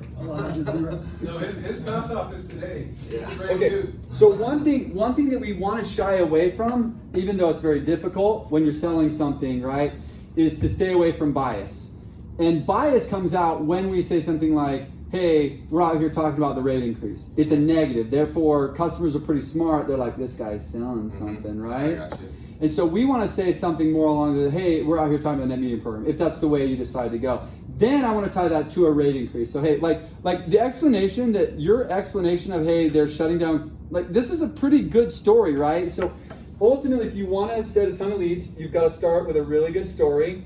You've got to have really good paying cycles, and then your close, right? And if you have really good these three things, then you're going to be a good space. I thought the story was great. That's probably why I was like pretty good with your pitch, is because I'm like, the story is good. It was believable too, right? They're shutting down the coal power plants with Delta and the other one, and then they're creating this solar farm, and the rates are good. Like, it's a pretty good story. I can get behind that, right? If you can now, there was a few lines, you had a few opportunities where you could have just said, yeah, that's why so many people are looking into solar right now. So people care most about what they think first, right? They care what their friends think second, friends and family. They care what you think. Neighbors is third. Neighbors, people around them. For you are the lowest of that totem pole. So you never want to say what you think or what you're doing, or it can't be about you at all, right? So in your pitch, if you're throwing in, yeah, that's why so many people are looking into solar right now. Hey, yeah, that's why so many people here are looking at solar. Hey, that's why so many people are looking at solar right now. You would have that's how you create that energy, right? You create that energy of everybody's doing it by simply saying it over and over and over again, right? So we just want to be careful with something about a rate increase right from the get-go. We want to tell a story that helps us arrive at the moment where they almost have their own, like, oh, so there's going to be a rate increase, right? Because then you didn't have to bring it up, right? Yeah. So maybe let's try net metering or something like that. Net metering program. Yeah. So Rocky Mountain Power is looking into their net metering program. Something like that. Well, what's the story that you're going to tell? The shutting down the coal plants. The same ones, the coal same power explanation? plants, yeah. Are we using the same delta, that whole thing? I wasn't using that delta. I like the specificness of it. It makes me feel like it's actually happening, right? Like go ahead. Can I add just one thing? I talked to somebody that worked at the coal plant in Delta. That actually feeds to California. So if we want to say the kind of the truth, it's Huntington is the one that feeds Utah. From Yeah. what you explained to me. Yeah. So that may help. I don't know, because if you're there. Is Huntington shutting down? Yes. Okay. Delta. Are they replacing it with? I don't care about the specifics in this one. That's Right. each person's bias to like. I feel totally fine saying these coal power plants are shutting down, but that is true. I've had somebody who said, well, it's actually not Right. Delta shutting down, that feeds California. Right. So And- that may. Right, but what we want to be careful about is one customer says something, so we shell shock it and shy away from it. I also would not do. I'm willing to take my chances on how many more Another time. leads I set, Gotcha. that I have a little bit more ammunition, right? And that's me personally. And everyone has to decide that for themselves. So I mean, some of you are going to feel very uncomfortable saying, yeah, a lot of people are looking at solar right now. Like, you haven't set any leads yet. You're like, guys, all day long. I haven't set a lead for. I'll walk right out tomorrow. But yeah, that's why so many people are looking at solar tomorrow. Because I need to create that so that everybody is actually looking at it. So in your story, guys, your story matters. I think that the story we just heard from Nick is a really good, calm way to explain something it didn't sound biased to me either. It was just, hey, here's what's happening, right? Because of that, there's going to be this is going to cost X billions of dollars. And so, hey, that line, had you finished that with, hey, it's going to cost $2 billion, and that's why there's a rate increase, and that's why so many people are looking into solar right now, you'd have had me on that. Like I'd have been like, okay, like we're down to an HPP. That one line in yours probably takes you from an HPP of 4 to 3. Like, I think it really was a matter of just that one line at that specific point, But let's continue. I want to hear the story. Okay, so What's important with the story, I talk so much. What's important with the story is just that when I get done with the story, I'm like, yeah, that makes sense. For sure. Okay, yeah. Screw Rocky Mountain Power, or whatever it is, right? Let's go through it. All right, so from where I left off. All right, so basically Utah is having to shut down a lot of their coal power plants, and it's forcing Rocky Mountain Power to find power elsewhere. Some of these things are like windmills and like solar farms that are coming up, which is great for the environment, but it costs a lot of money. The Tribune actually came out with a report the other day that was saying it's going to cost them like $232 million. And so that is going to be passed on to us, Yeah. and that's why a lot of people are looking into solar right now. Yeah. In fact, a lot of people we sit down with, they say that their fall and spring bills are pretty manageable, the power bills. But like winter and summer comes around and it's just like really hard to budget. Yeah. Are you familiar with that? A little bit. Yeah. Yeah, so I mean, again, that's why people are looking into solar. You know, I'm not here to sell you anything. I just, you know, I'm here to kind of educate people. If we were able to get a team out to you today or tomorrow to give you some more information, would one of those work? Yeah, tomorrow's fine. Good. Hey.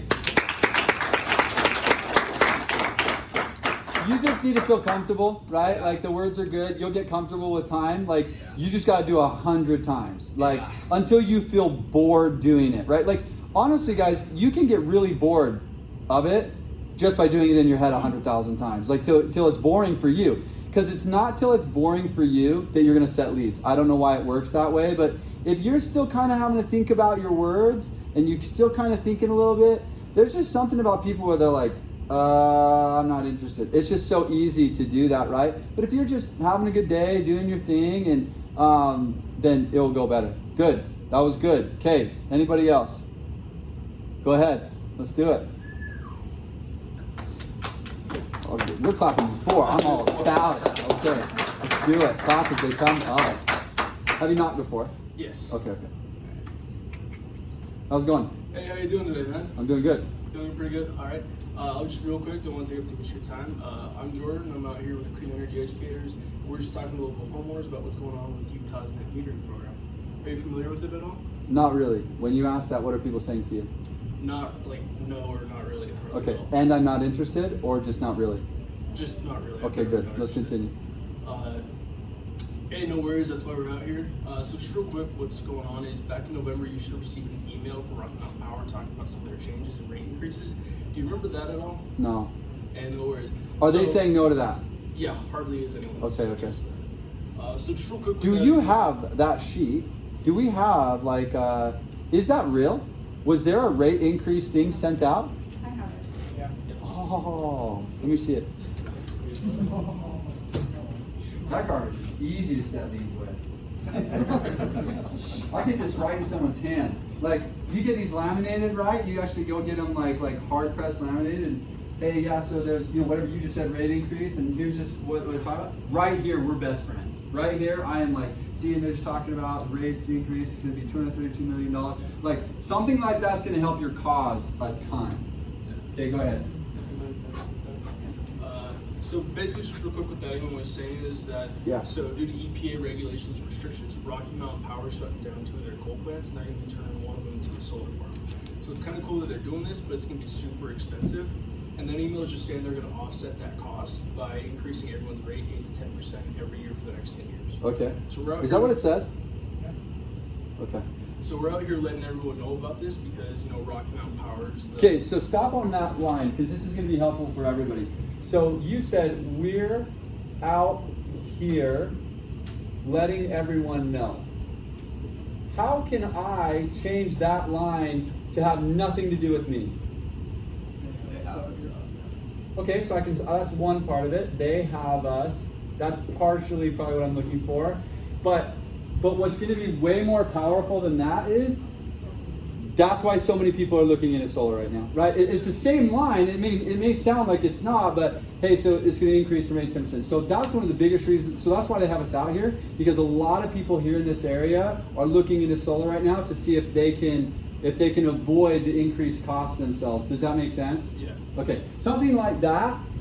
Anything that if you ever hear yourself, we or I, hey, so the reason I'm out here today is blah, blah, blah, blah. No, so the reason so many people are looking into solar right now, they can be used interchangeably, but the other one's just 10 times better. It just is. Go ahead. Okay. So let's say you just said that they're raising 8 to 10% from there. So this is why a lot of people are looking at solar right now, is just trying to avoid those costs. So what's going on is the Utah's net metering program is basically simply put, the EPA has teamed up with Rocky Mountain Power to create the program. And what it is the EPA is offering Utah homeowners tax credits if they're willing to put a power system on their home to fight those resin rates. So the system, whose guy is this? Who do you work with? Wentz's guy? Okay. Are all your guys saying that right there? No, there's some. That one's scary. That one line is scary. You're going to lose on that one. Say that line one more time. I know we both forgot it, didn't we? EPA is very. The EPA is subsidizing. The only reason I would stay away from this is we're moving out of the realm of information and we're moving into the realm of like what we want them to do. I want to leave that with you. I want to leave that with Wentz. I want to leave that with a closer, because my mind was like, at that point, I was interested in what you were saying. I was like, this is interesting what he's saying. But then I started to catch wind of what you wanted me to do, which is buy solar, right? Hey, so if you said something, if I could, for putting solar, we subsidize tax credits with solar on the roof. Now you've told me you want solar on my roof. It's going to be very easy for me right here to be like, oh, solar on my roof? No, I'm not interested. Like it's just too close to where I feel like you feel that happens at this moment or in the next 3 sentences. I typically people let me get all the way in the end. They don't let you get this far, or they do? Most of my Yeah. just get to the end. Yeah, okay, so this is common. It's important to look at this. Okay, so your demeanor is really good too, right? So because your demeanor is good, they're gonna let you get through the whole thing, right?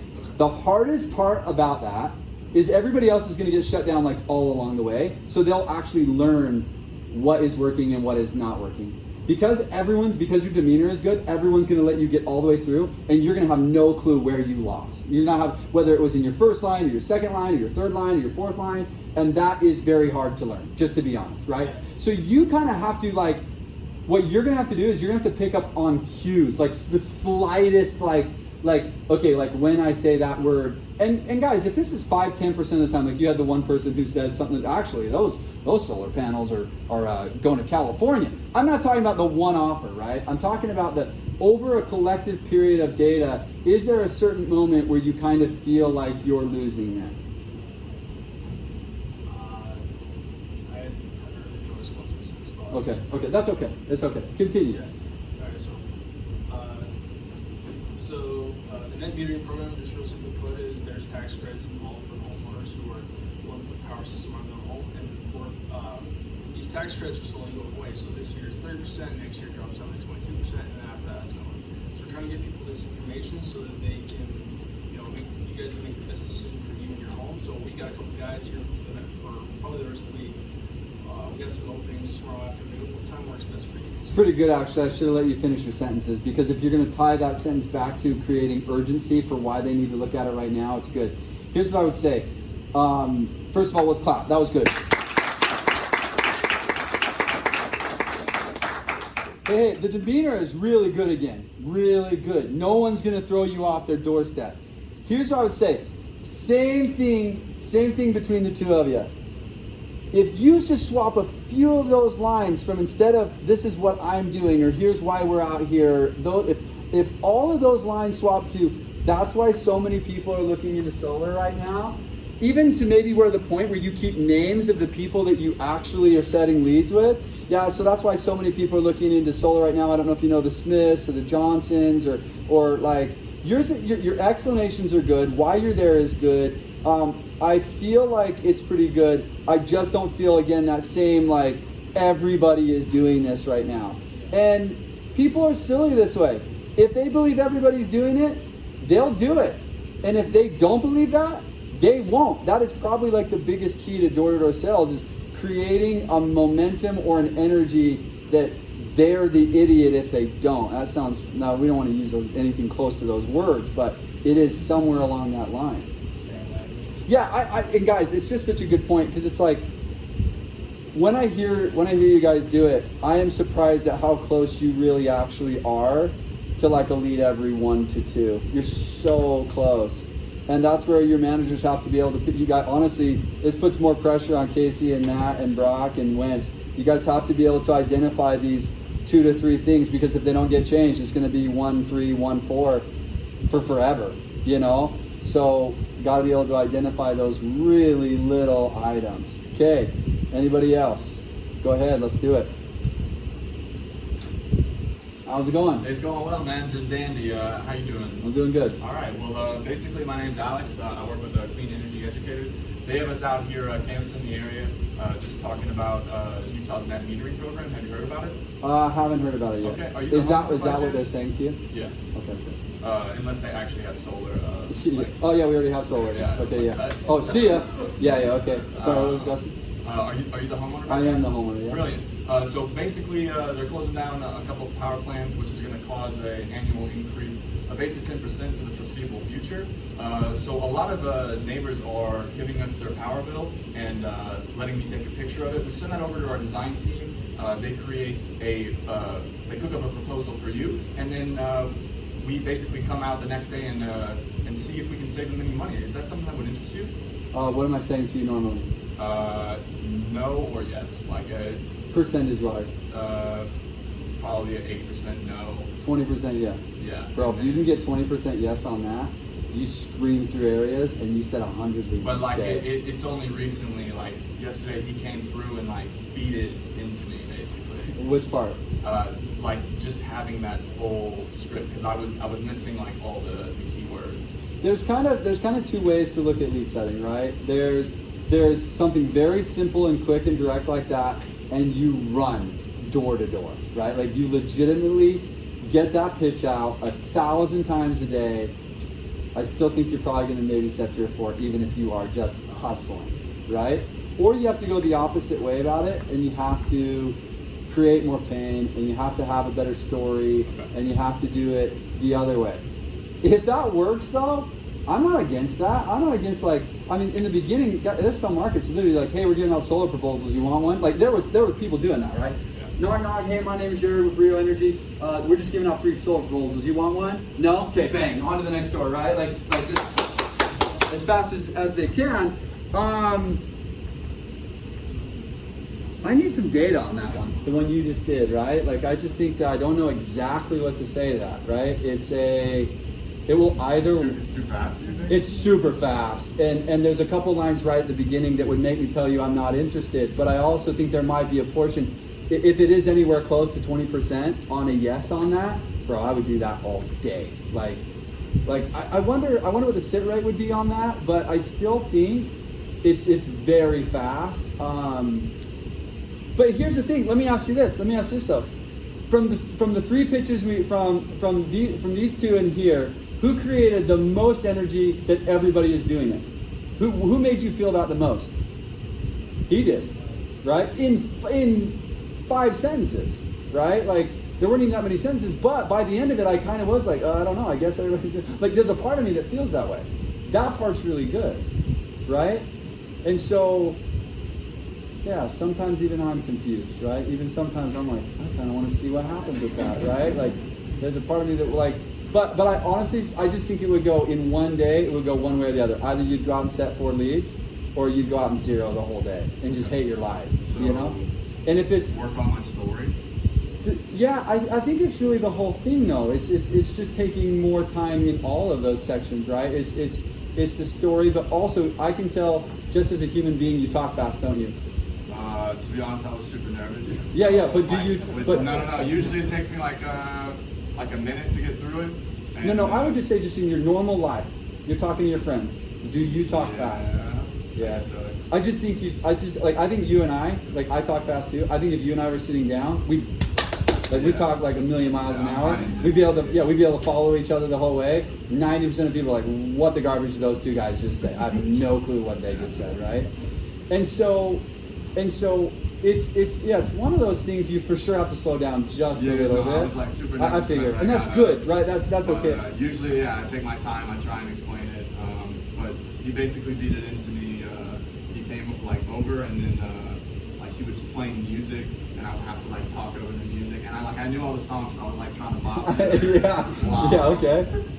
While I was doing my pitch, but it's really helped me, and I got a lot more like full pitches through, but like the area that I was in, it was like super niche, and they had solar everywhere. So yeah, and that'll happen. If I was coaching you, right, I would probably let that. I'd probably want to see what gets produced on that. Yeah, right. I mean, I've only just started. So. Right, and then, but if it went really poorly, like for one whole day, I think you have to start all over. Okay. I think you have to really start all over and go all the way back and really have, like, I can tell that you're a really smart kid. Like just in general, you're a really smart guy. You can probably figure this out. You know, like even without help, I think you can figure it out. But I think you got to start over. I think you'd have to go back and really take your time and Yeah, I think you'd really just take your time, get through your intro. You're probably a little nervous, less hand gestures, less movement. You're the type of person I think that if you got up and you were just like calm as a cucumber, I think you'd set leads all day. Like, oh yeah, no hand movements, right? I would leave those out. Like I'd leave, Really? yeah. Intimidate people? Hand movements, just so you guys know, are not helpful. Just in general for anybody. If you're moving your hands, like I wish we had videos of like professional door knockers. Like that sounds so weird, right? You're like, what? No, guys, there are door knockers making $400,000-$500,000 a year. These guys are professionals. Like when they knock a door, they're calm, right? Like they're standing like this. Hey, how are you? Good. Like they very rarely move their hands. Their hands are set. Like, hey, I'm just out here. This out here working on that metering program. Have you guys had a chance to look at that yet? Or they'd say, have you had a chance to look at that? See, when you're a professional, you dictate answers. It's probably not a question that a professional would ask in general, but if they did, they would give the answer. Have you guys had a chance to listen about the net metering program yet? Do you want me to answer? Yeah, they will literally do that to you. They will literally do that to you until you answer. They're like, have you guys had a chance to hear about that yet? Even if it takes 15 minutes, they will just sit here like this, right? So then, no, we haven't had a chance. Okay, perfect. That's exactly why they have me sat here today. But the demeanor of a professional is very professional. It's very, hey, here's why we're here. This is what's going on. Here's why so many people are looking into the program. Yeah, so that's where they're headed. Hey, that's why so many people are looking at the system, blah, blah, blah. Like, it's very monotone, which I think you could learn. So I think, and everybody can learn, right? Everybody can learn, but the more, it's not about being boring, it's about being professional. And as that professionalness, if that's even a word, grows, leads grow. But honestly, once people start to get it at that point, they usually start closing, right? Like they usually start closing because once you've mastered that like professional demeanor, then you're like, hey, I could probably close just as good as anybody else, and you move forward, right? But either way, you'll learn it. Either way, which way you go, I can tell that you can learn it. Okay? All right. Anybody else? Okay, let's go. How many doors have you knocked? How many days? 0 doors, 0 days. Good. Okay. How's it going? Hi, how you doing? I'm doing good. Awesome. My name is Branson. I'm a clean energy educator. Today I was out here talking to homeowners about the Cost Net program. Are you the homeowner? I am. Let's do this. So this is pretty close to what everybody has done so far, I would say, right? Try talking slow and feel how you feel different. Okay? Hi, how you doing? I'm doing good. Awesome. My name is Branson. I'm a clean energy educator. Today I was out here talking. Put a break in between that. Okay, So put a break after every sentence and feel how differently you feel. Okay. Hi, how you doing? I'm good. Awesome. My name is Branson. I'm a clean energy educator. Today I was out here talking to homeowners about the Cost Net program. You're the homeowner, right? Okay, yeah, I'm gonna be so hard on you this time, just for fun, right? Okay, if you can, this is difficult, lose the upswing at the end of your sentences. Okay, so instead of saying, hey, they tell me I heard we're on the net meeting program, blah, blah, blah, blah, blah. Go down. Okay. Try if you can. Can you hear it? I can kind of hear it. It's kind of like, it's like a salesy type. Yeah, if you can't hear it, then you can't change it. So if you can hear it, you can probably change it. But try that one more time. So hey, my name is Jared. They just have me out here working on the net metering program. Are you're the homeowner, right? Okay, perfect. Yeah, try that without the upswing. Yeah. Hi, how you doing? I'm doing good. Awesome. My name is Branson. I'm with Clean Energy Educators. Yep. It's not your natural tone. I can tell that it's not your natural tone. Definitely not. Do a natural tone if you Okay. can. Okay. Hi, how you doing? I'm doing good. Awesome. My name is Branson. Did you like even in his awesome was better for me, right? Even just his natural awesome. Guys, one thing that people are trained to hear, and I'm being way hard on you because they had a little bit of this going too, but I wasn't gonna stop them on it. People are this way. When they hear an unnatural tone, now you may think, oh, they don't know me, they don't know my natural tones. People are not idiots. Unnatural tones is the quickest way to not make money in door-to-door sales. Unnatural tones, right? So the way you talk to your mom and your dad and your brothers and your sisters and your friends, and like if you are talking to homeowners differently than the way you talk naturally, guys, one of the things that's super cool about door-to-door sales, are there more door-to-door salesmen or less door-to-door salesmen, let's say now than 3 years ago? More or less? Less. less. Why? Because everybody wants to sell online. Everybody wants to do it a smarter and a faster and a prettier way, right?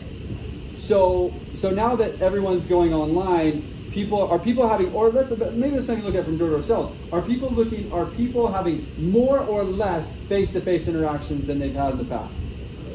Way less, right? Are they starved for that somewhere? I think they are.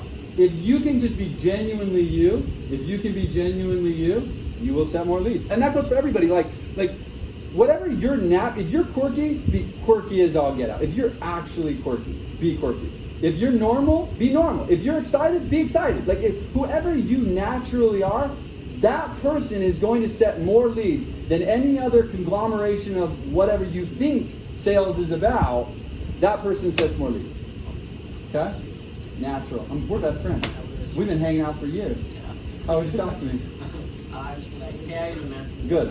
I don't think you'd even do that. You don't think I do that? I do not think you walk up to your best friend and you're like, hey, what up, man? Like, I don't think you do that. I'd be over and be like, yeah. your hand, like, Maybe you what's do up? that. Like, I'm serious. Like, maybe you're out like, hey, what up? Like, I shake hands just because it makes me feel comfortable, right? I was like, like, what's up, dude? How you I'll doing? tell you what, be super weird. You'd set a ton of leads.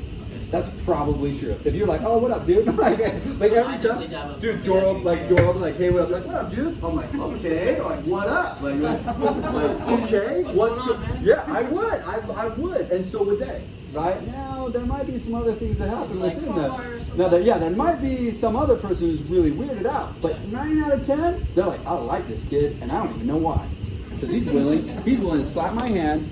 He's willing to slap my hand, and I've never ever had a door knocker open the door like, what up, dude? I'll be like, this is awesome. Like, hey, what up? What are you doing? I would. Okay, sorry, you don't necessarily have to do that, but just normal tone. Say, what up, man? How's it going? Doing good. Yeah, you would do that. That was natural. Go ahead. Alright, how you doing? I'm doing good. You're awesome. My name is Branson. I'm with Clean Energy Educators. They just have me talking to door owners. They have us talking out the door homeowners about Utah's NetMan program. Yeah. You're the homeowner, right? Yeah. Okay, so Time out. I don't know if that's actually naturally you, but it was way better than what you did before. Like, it was like, I'm like interested now. I'm like, okay. I'm like, this guy's awesome. There's something weird, but I like it. Okay, go ahead. Okay, sweet. So the reason why they have us out here is basically Utah has been shutting down all the coal mines and power plants, which has caused a lot of customers' power bills to increase. A lot of your neighbors have actually been super frustrated with that. Have you experienced any of that at all? A little bit. A little bit? Okay, so that's... Time out. Did you see how when he blamed it on the neighbors, how much more comfortable it was for me? Like, it was like, yeah, we've had a lot of people like who've experienced this thing. Have you experienced it too? I don't feel attacked. I'm like, yeah, maybe. I don't actually know, but sure. Like, have you felt this at all? Yeah, I mean, hey, have you experienced that as well? Yes. That's why we're out here today, right? You don't need to be doing that. Okay, go ahead. So the reason why they have us out here today is basically in order to avoid those rate increases. Yeah. A lot of people, like I said, in this area have been looking into solar as an alternative just because of the way it works. They get a fixed rate and can avoid those causing increases. Does that make sense? Yeah, that makes sense. Okay, perfect. So the reason why I'm out here, my job is super simple. I'm not here to sell you anything. Okay. For a lot of people, solar works. Solar doesn't work for some people at all. It's just my job in this area to let everybody in this area build the information just so they know whether or not it fits or not. Flip that to get everybody the information that's specific to their home. Okay, specific to, okay, so just like this. Yeah. Okay, sweet. I'll just start to that part. So it's my job to just let everybody in this area know their specific information for their phone, for their home, just so they know whether or not it's a good fit. Whether solar would help. Yeah, I get whether you. solar or not would be a good fit or not. The consultants will be out here for the rest of the day and tomorrow. And if they could get that information to you, which day would work better for you? Today or tomorrow? Tomorrow's fine. Okay, sweet. I need more data on that, right? I need some data on that, like it's super important that when you guys first start, it's super important that you guys are using your sales rabbit and your T-sheets so that I know exactly how many hours you knocked and exactly how many people you spoke to. Yeah, I think the demeanor's good. I think the questions are good. You've got a few lines that need to be changed up, like that line. A little bit more clarity around, hey, it's just my job to make sure everybody here in the area gets the information that's specific for their home so they would know whether solar would even be a good fit for them or not. But again, I just want to get everybody the information. We're going to be out here the rest of today and tomorrow. If we were able to get you that information, which day would work better for you, today or tomorrow? I think you're going to get some people who are like, yeah, I think today's fine. I feel pretty good about that one, you know? I felt more strong from the past ones of whether people were doing it or not. Yeah. Yeah, I felt that. How natural was that for you? Not quite all the way, right? Maybe not all the way. I mean, it's going to this. 100 doors. 100 people slam doors in your face, you're going to be totally normal. In like 100 doors slammed in your face. Won't be scared at all of them. Yeah, that was pretty good. What did you guys think about that one? It's pretty good, yeah? It should work, right? If it doesn't, we gotta make some changes, but I thought it was pretty good. Anybody else ready to rock and roll? Let's go, let's go. And guys, naturalness is probably the most important thing. And it's super hard to be natural in a role play, but natural is what you're looking for. Okay. How's it going? Hey man, how you doing today? I'm good. Good. My name is Dace. I'm with Clean Energy Educators. You're the homeowner, right? Yep. Perfect. Well, basically they've got us out here today talking to you and your neighbors about Rocky Mountain Power and the increase in rates there. Have you heard your neighbors talking about that at all? No, not really. Okay. Well, basically because Rocky Mountain Power gets all of their power through coal facilities and those facilities are closing down, they're having to come up with new ways to provide power for everyone. And it's costing them a boatload of money. Just recently, they actually just asked for $232 million in rate increases. Okay. And that's going to come down on you and your neighbors. And that's why you see more and more people switching to solar, is because they're able to eliminate that relationship with Rocky Mountain Power. Okay. And they're able to produce their own energy and budget more effectively. And that makes it a lot easier. I skipped and I totally lost. You're good, you're good. Keep just going. Here's what I'll say. That's why you see more and more of your neighbors getting into solar. I don't know why I'm freezing right now. But No, you're fine. Here, let's say this. Here's the thing. I can tell that it's not fully natural for you, but your ability to fake it is super high, like unbelievably high. That was freaking good, I thought, like for real.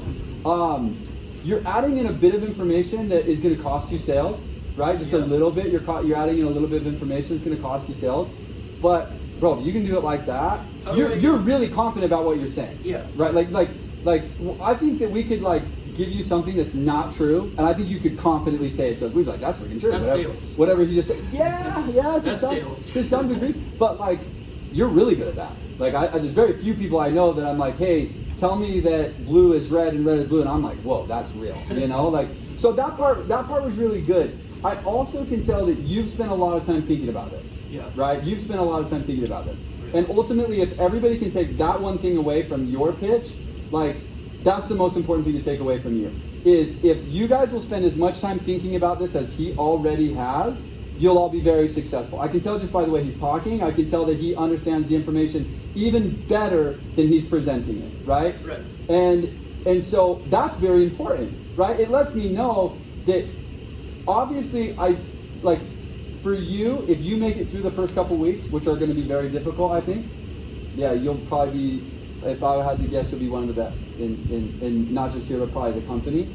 It's because of your ability to present things confidently, Right. Well, that you just know. And this is what's happening, and this is what's going makes down. it a lot easier when you feel casual. If you turn it into a casual conversation, then Sure. that's what it's going to be. But if you approach somebody and I don't know if you have that energy, like you're trying to sell them something, then Sure. people pick up on that. Yeah, and I don't Get feel a the- sales energy, I just feel a confident energy. When I was in Japan, so this one time, I walk up to this person, right, I'm on my mission, I'm talking to people in Japanese, and my Japanese is garbage, it's terrible, right? I said something like, hey, how are you, right? This person was like, I don't speak English, right? I literally said this in Japanese, they're like, they were super freaked out, right? They were they were just nervous that they couldn't understand what I said, which made them nervous. I was I should be the nervous one, but they're like, oh, I don't know what you said, I'm not feeling it. So you don't have that at all. There's something about just the way you speak that I'm like, oh, this guy's totally in control of the conversation. I get to just listen, right? That's going to get you sales. That is going to get you things. What you probably need to work on just a little bit is you're so confident that you're really going to have to be careful with biased words. One of the first things you started with was, hey, the rates are increasing. Have you experienced that? I would stay away from that if I was you. Someone else with maybe a less confident demeanor might have to, and they're going to bring it up more like this, like, hey, a lot of people have like seen some rate increases. Like, have you guys seen that too? And they're going to be like, oh yeah, but they're not going to feel intimidated because that person is shyer, right? You're not shy. So when you're like, hey, everybody's seeing rate increases, have you noticed that? They're going to be like, yes, and I feel a little attacked, right? So if you can avoid those parts and really play on the neighbors. That's why I said neighbors, is because that's always the best scapegoat, is a group. Absolutely, a group of people who's outside of them, right? And if you ask, have you guys experienced that at all? You might not in your story. I would leave that out. In your initial story. Now down the road, if you want to add some pain cycles to that, like, hey, here's something that other people have noticed. Have you guys experienced that at all? You know, one thing that's important when we knock doors is if we're confident like you, then our questions have to be extremely empathetic. Right? So instead of like, hey, this is what everybody's noticed, if you notice the same thing, that's not empathetic. It's, hey, a lot of people have noticed these things. Hey, have you guys experienced that at all too? It's very slight different in what I just did, but it does come off more empathetic. You're going to need to add that to what you do. You're going to need to because the way you explain it is amazing. Bang, bang, bang, here's what it is, here's what's happening. It's specific, it's precise, right? And so, hey, that's why so many people are looking at your soul right now. And the more you can flip your confidence into the neighbors, and the confidence, and here's why the neighbors are doing this, and here's the other part of the story, and here's why the neighbors are doing this, and here's why people around here, here's why these people are doing it. Hey, it's just I'm not here to say anything. It's just my job to make sure that everybody here gets. He'll be able to pull that off. Like when he said it, he's not as quite as confident as you are right now. So it's like when you say, hey, it's just my job to get everybody the information, people are like, oh, okay, I guess it's just like, you'll be able to hit that all day long. Right? Yeah, I guess it's his job. Well, you know, I guess I'll get my power bill for you, or whatever that is. So I thought that was good. What'd you guys think? Yeah, something close to that? Do you see how it's different for every person? Do you see how if you don't care about this as much as somebody else, like nobody's gonna be able to give you a one-size-fits-all, like say this, do this, be this. And guys, notice some of the things I'm talking to you guys about is your words, but most of what I'm talking to you about is your demeanors, right? Demeanor eats words for lunch all day long, right? Demeanor. If people are like, no, I'm not interested in the first 2 seconds, demeanor. If you're not able to get through your whole pitch, demeanor. If people are like, no, I'm not interested, demeanor, probably more so than your actual words. That's good though, man. You got a couple things to work on. Cool. Okay? Okay, anybody else? Go ahead, let's do it. Oh, just a question. Yeah.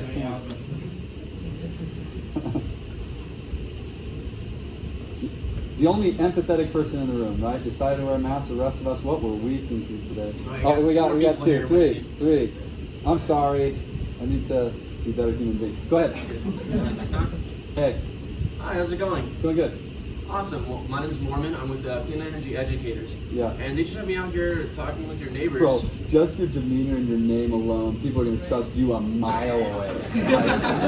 Like the glasses and this, like, you're going to set leads just on trust alone. They're like, whatever he says, we're doing. Go ahead. That's what I'm making them. No, I would too. Whatever is your advantage, freaking use it. Like I've worn glasses before just because people trust people with glasses more. I did that meeting. Go ahead.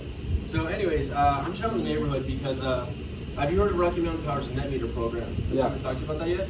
No one's talked to me about it. All right, you're the homeowner, correct? Yeah, I am. All right, perfect. Basically, Rocky Mountain Power, they're shutting down their coal factories here in Utah. What that means for you and me, us Utahns, is that there's going to be another spike in our electricity. Spike is a biased word. Let's use increase. There's going to be another increase in our electricity bills. You guys get that spike is a biased word, right? Does that make sense? It's a biased word. You're not a sales guy. Sales guys use biased words.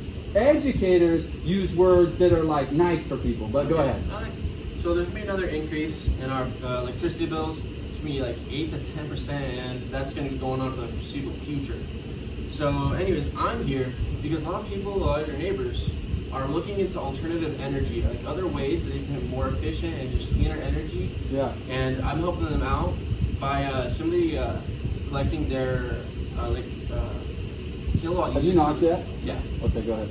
simply collecting their kilowatt usage for this past year. Yeah. And just with that, we're able to help people get more educated on their options. Yeah. Letting them know what works for their home. Yeah. So, is that something you'd be interested in looking into? No. Okay, here's the thing. It's really good. Mormon? Yeah. Mormon. It's really good. Like, again, a couple word changes, you're setting the lead an hour. Like, the demeanor is good, the glasses are good, the name is good, like it's good, but you're also fairly confident in what you're saying, right? If we can get, okay, there's like, I would say the first 80% of what you just said to me, the whole way I'm like, this dude's setting leads all day, right? The last 20% I was like, lost me, right?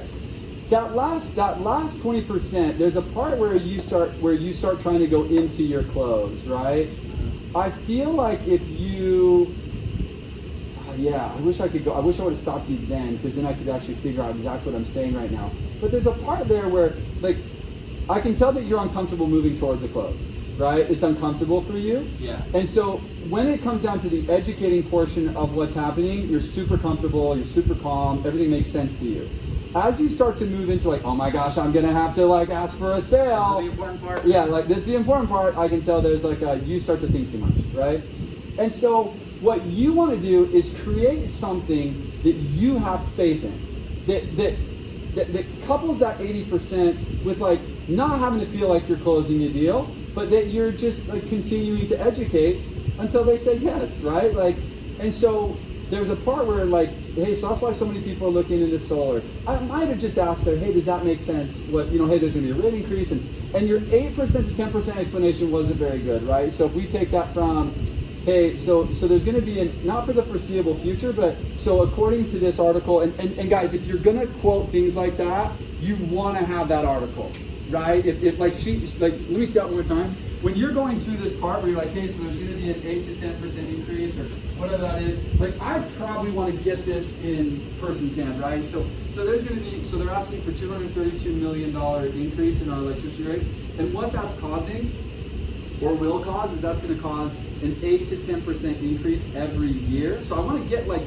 not for the every year for the foreseeable future maybe, or every year for the next 10 years. That's just what they're estimating according to this article. So wherever we're getting that 8 to 10% per year for whatever, I want that one specifically if I'm going to use it, because if it says that, then guys, that's basically like, those are easy leads, right? 8 to 10%. Hey, so that's why so many people right now are looking into solar. Does that make sense? Yeah. Okay, cool. So then I'll probably tell you about it, right? So the way I finished your first 80%, the way I just finished that, we're like, hey, does that make sense? Like, hey, so that's why so many people are looking into solar right now. Does that make sense? And you're like, yeah. If you get that, you set, I mean, the lead is pretty much, the lead is pretty much set, right? I'll keep it, I'm sure it'll come up again, right? So from there, hey, so again, my job is real simple. I'm really not here to sell anything. It's just my job to get everybody, so the thing with solar is solar works really well for a lot of people, but it doesn't work really well for everybody. So it's just my job to make sure that everybody in this area gets the information that's specific to their home so that they would know whether it's going to be a good fit for them. Does that make sense? Yeah. Okay, cool. So our consultants are just going to be out here the rest of today. And the other thing, guys, if you ask never ask that question. Hey, is that something you'd be interested in? It will be no. Every single 10 out of 10, 100 out of 100, it will be a no. It's just as easy to say, which you would think like, well, it shouldn't matter what I say. No, it does, right? So, hey, so we're gonna be out here the rest of today and tomorrow, just getting people that information. If we were able to get you that information, like I can say that a million different ways, guys. There is something about saying, if I were able to get you that information, which day would be better for you, today or tomorrow? More people will just say, oh yeah, tomorrow will be fine. If I say, is that something you'd be interested in? No. The same human being with the same amount of buying capacity, right? The different question asked a different way, different result. Yeah, it was really good. I was actually, yeah. I was super impressed. I was. That's a great demeanor. But guys, notice this. I think the biggest thing that you take away, for me, my biggest takeaway from that one, do you think that the way he was talking to me, is that the way he talks normally? I really believe that's true. Like 100 out of 100. Like I think the way he was talking, I was like, yeah, that's who this kid is. I like him. You know, people like people in general. They just need to feel you. They need to feel like it's you, right? They need to feel like it's genuine. They need to feel, really, you're quirky, be quirky. You're funny, be funny. You like to clown around, clown around. Whatever it is, people are starved for human interaction. I really believe that. And if you're not yourself, they can get that on television, right? They can get that somewhere else. Like, let's not do that. You know what I mean? Okay. Anybody else? Let's go. Let's do it.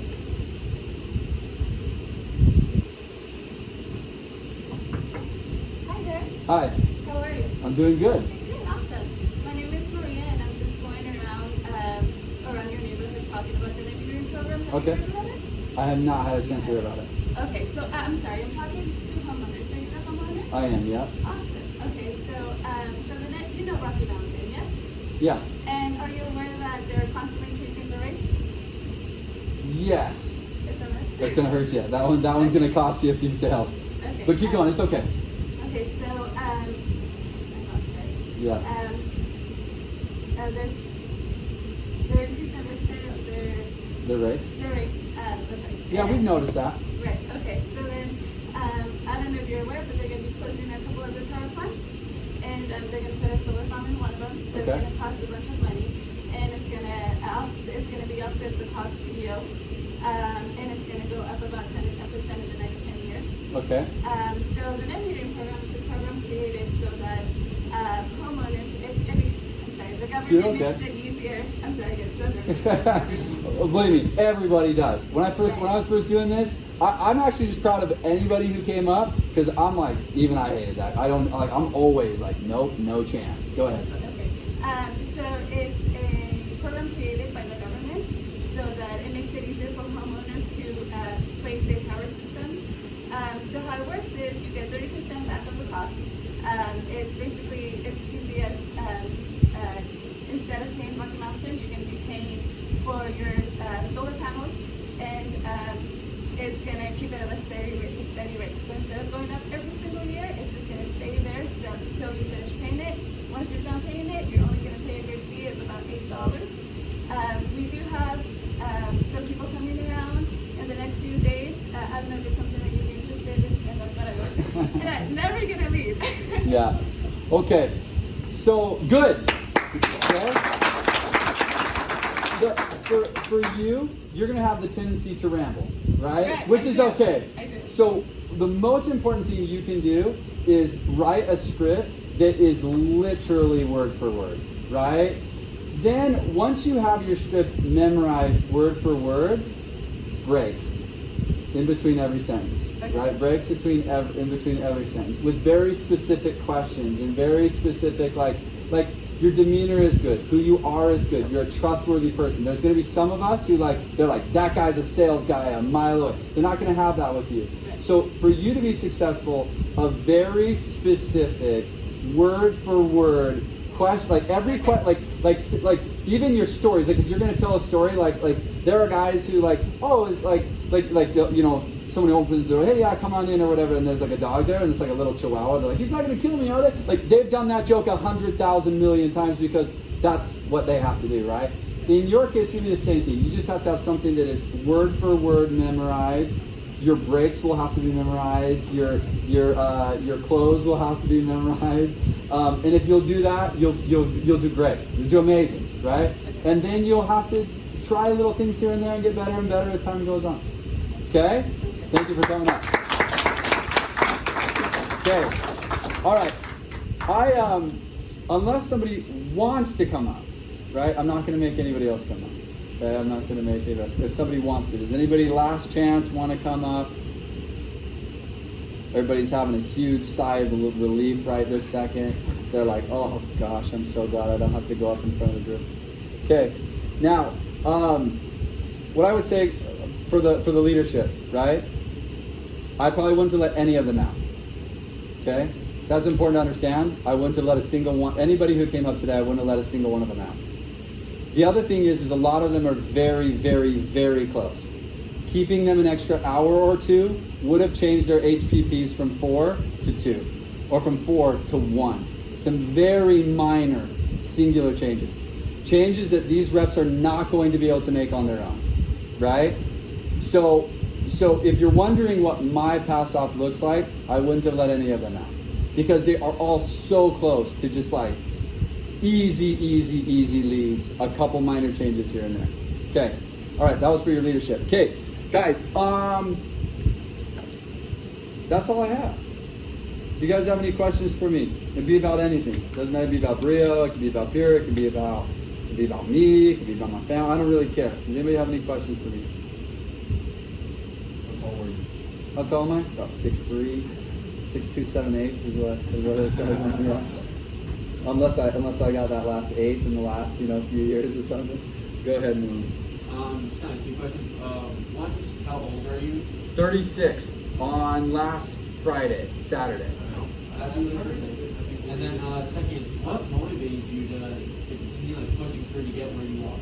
Oh, that's a hard question, right? I'll try to answer that the best I can.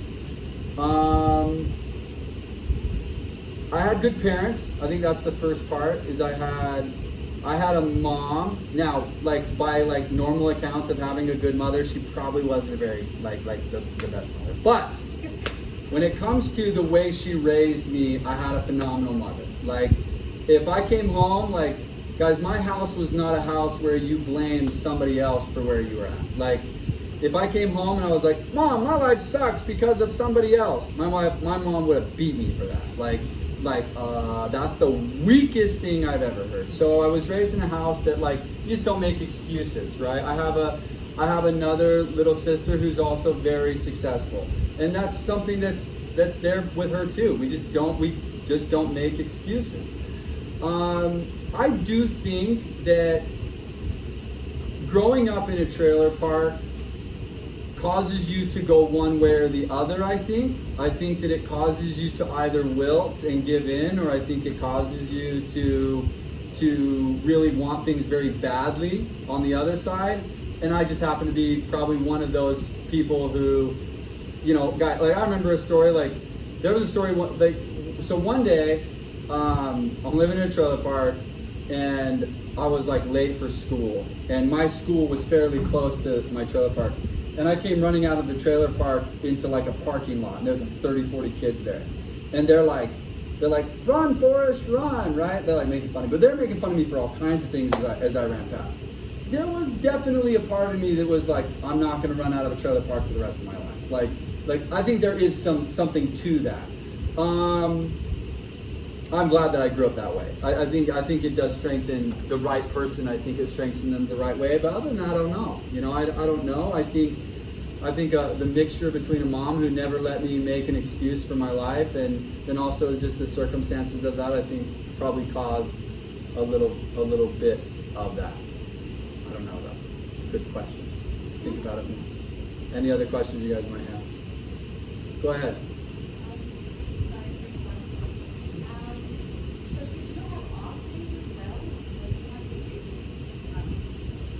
Oh, yeah. This is a great question. No, like that's probably true for me.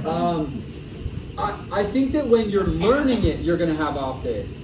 But I think that, like, here's a true story. But I think that's just me individually. Okay, so I have a best friend who knocked doors with me, and our third year we were knocking, and he's 0. Right? So I show up to sales meeting, I'm running sales meeting, and I'm like going through the numbers, and we're talking for everybody, and I'm like, John, how many did you get yesterday? And he's like, 0.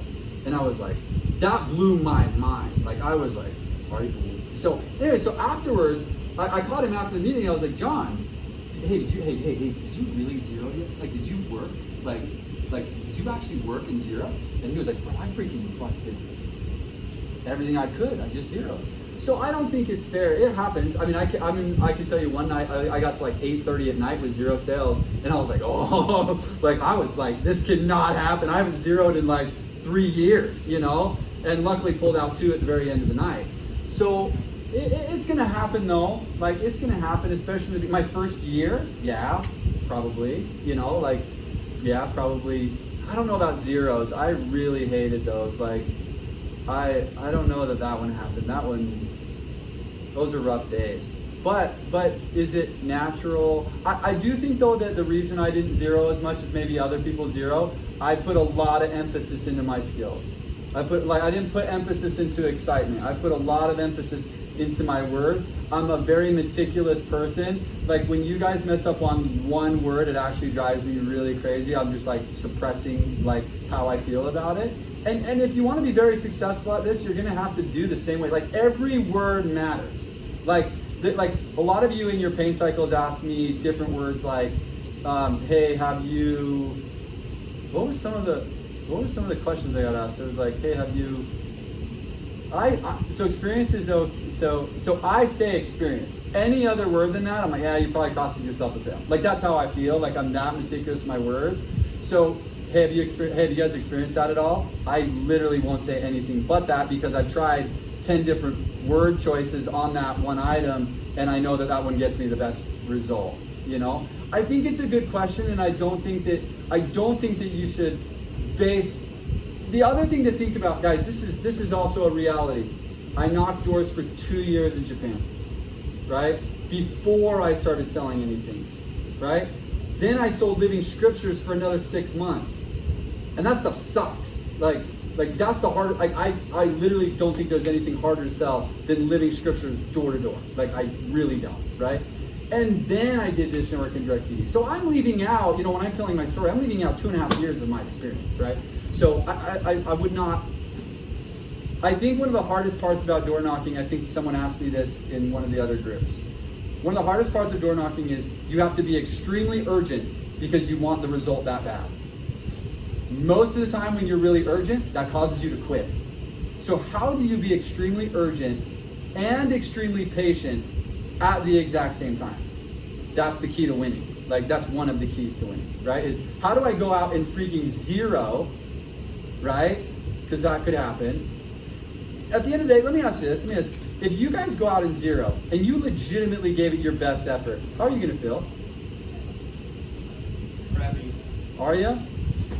That's the first change you need to make. The very first change you need to make in your lives. There will come a time for that. There will come a time for that. There will come a time for going out and zeroing and feeling bad about it. The first couple weeks, guys, I'm not that way. Like, if I legitimately gave it, like if I came up with a plan and I didn't get the result that I wanted, I'm actually just confused. I'm like, well, I thought my plan was just freaking the most amazing plan in the world. And then I don't get a result. I'm never really frustrated about the result, but I am extremely urgent about making a change tomorrow. Like, yeah, go ahead. So when I was at Minute, when I did have those days a lot, like a lot of the team members did. And there's a lot more zeros in alarms than smart home. Yeah, there is. And what got me through it was like I was very humble about myself. I didn't really hurt my perspective like everybody else. I was just like, all right, what am I doing wrong? I questioned it. I never gave myself shit. Yeah. I was like, all right, so what can I improve to make the next day better? It's like just questioned it and improved on stuff that I got to improve on. Yeah. I still was humble about it. Yeah. Be like, you know, it's not me. It's like obviously there's something I need to improve on, but you know, it's 2 hours gonna be better. And if it's not, you know, keep not giving yourself so much crap. For sure, because it's just not going to do anything. Yeah. The three main motivators of people who are not successful are fear, worry, and stress. And if having a bad day turns into fear, worry, or stress, then you did it wrong.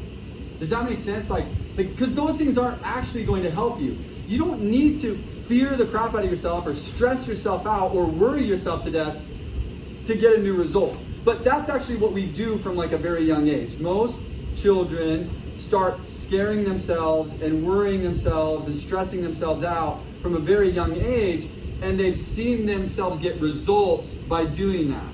There just has to come a time where you let go of that and you find a different way to motivate yourself. You don't do it because you're scared or you're worried or you're stressed. You do it because you want to, and you're like, look, yeah, I had a bad day. That doesn't actually do anything for me. All I can do is think about, guys, have you ever had that, where you like, you want to accomplish something and you're thinking about it, and you're thinking about it, and you're thinking about it, and then you're like, bing, that's gonna work, right? You've experienced this before, I hope you have, where you're like, that sucked, what am I doing? Oh my gosh, everything sucks, whatever. And then like all of a sudden it's like, oh, I know what I need to do. I need to do X. And you feel a million times better. That's the only thing that matters. That's the only thing that matters and sometimes you may not have the answer. So you might have to call your manager.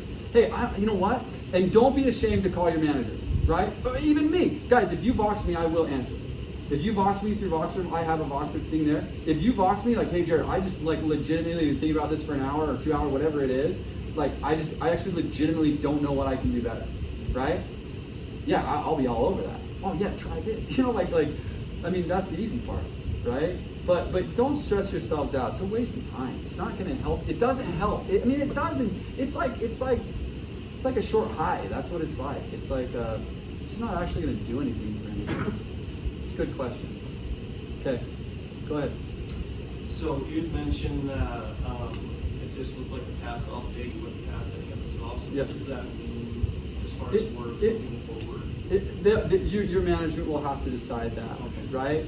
But I just think that some of you are so close that we're doing a huge disservice to you, letting you go bang your head on doors with, I mean, a few very minor changes, and your guys's output of leads doubles for sure, right? And so for me, whenever I do a pass off, I kind of do it in 3 steps. Number 1, I want to make sure it's memorized perfectly. That's the first thing. Like I want the words to be the same every single time, regardless of whether they're my words. Like your words were different than my words. I just have you write them down. I like your words. I think they're freaking cool. And I think they fit you better than what I would say, right? So I want it written down, and I want to make sure. Then I want to make sure that you can give it naturally, right? I want to make sure you can give it naturally. But I want to cut out, there's a few lines you're using that in that process would get cut out. And in the beginning, one of the hardest parts about door-to-door sales is knowing, there are a few lines that each of you said that I'm like, oh, you just lost it on that. And I don't say that at the time, but in my head, I'm like, oh, you had it perfect to that one line, and it is going to cost you, right? I just want to eliminate those things. So if it was up to me, if I was your manager, I'd keep you for an hour or two and make sure I cut out the rest of those lines. I'd probably make you write yours down. Hey, write it down word for word. Let's hear it. And then you'll even, as you read through it, you're like, yeah, that line is kind of stupid. So there's that. Okay, go ahead. Just kind of like from my perspective, like you're a guy that's made it. That's sure. Like he's where I'm trying to be. But like from you, like what are your goals now? Like what's? It's a good question. My goal is fairly simple. I am not. People ask me this question a lot, right? Like, where is Rio going? What does Pure want to do? Guys, I being here with you guys today, this is what it was about for me. I literally don't care how much money I make. I really don't. I'm just not wired that way. I only care about how many of you guys change your lives. So every single time one of you gets a goal, changes your life, gets something that you didn't have before, that was what it was worth to me. So the only goal I have is to do that as many times as I can. I don't have any other goals than that. I don't know what the number is. I don't even want to put a number on it because then I feel like I might limit myself. I just want to do that as many times, and I want to help Matt and the other leadership. I want to help them do that as many times as they humanly possibly can, right? I think that, part of growing up the way I grew up, I think that you're like the circumstances that you grew up in, like become your biggest problem, right? Like that's the thing that you want to attack. Like if I'd had other maybe worse things happen to me as a kid, I might have made that my long-term goal as I got older, right? But yeah, young men and women, I remember what it was like to be a young man and woman. You guys see me as I am now. I was timid, I was nervous, I was shy, I was not confident in myself. I remember exactly what that feels like, right? And I will tell you, I don't feel those things anymore, but I think the majority of adults do. Like, I'll tell you a quick story. I know I tell stories, but I'll tell you a quick story. When I was younger, I was 14, my mom was teaching a training. I was 14 years old, I did not want to be there. My mom was teaching a business training, and she had a room probably like this. There's probably 50 people or so, and everybody was in a circle. She was in a circle. And when you're 14, these businessmen and women are walking in, you're like, these guys got it figured out, right? Like, whoa, look at these guys. Their suits and their ties and they own their own businesses. These people know what they're talking about, right? So my mom starts going around the room, and she's like, so the question is, one of the biggest things my mom used to say is, and you guys, a lot of people have a lot of problems with this, but you get what you want 100% of the time. Most people read that, think it's the craziest thing they've ever heard in their whole lives. My whole life is predicated on that, right? Like I literally believe that's stronger than I believe most anything in the world. That people really do actually get what they really actually want 100% of the time. So my mom states that to the group, and she's like, okay, cool. And everyone's freaking out, right? That I was like, biggest load of crap I've ever seen my whole life, right? The reason it's hard to hear is because it puts all responsibility back on us, right? To get what we want. It's not a very comfortable thing to say. So my mom goes around the room and she's like, hey, the first question I want to ask you guys is, why are you here? What do you want? And she goes around the room and she's like, like clockwork, money, money, money, money, money, money, money, money, money, money, money. Every single one of them basically in one shape or form says, I want to make more money, right? That's what I want. So then my mom states this and basically tells all of them that none of them want to make money. I don't believe that a single soul here wants to make money, because if you guys want to make money, you would have already done it. It would already be done. It would have already happened. And so she goes around the room and she's like, okay, so I'm gonna ask a question a different way this time. Why did you start your business? Why did you start your business? Because I didn't like my boss. Do you have to deal with your boss anymore? No. You got what you wanted 100% of the time. Why did you start your business? I wanted more free time with my children. Do you have that more free time with your children? Like the ability to do things during the day if something came up. Do you have that? Yes, I do. So you're getting what you want 100% of the time.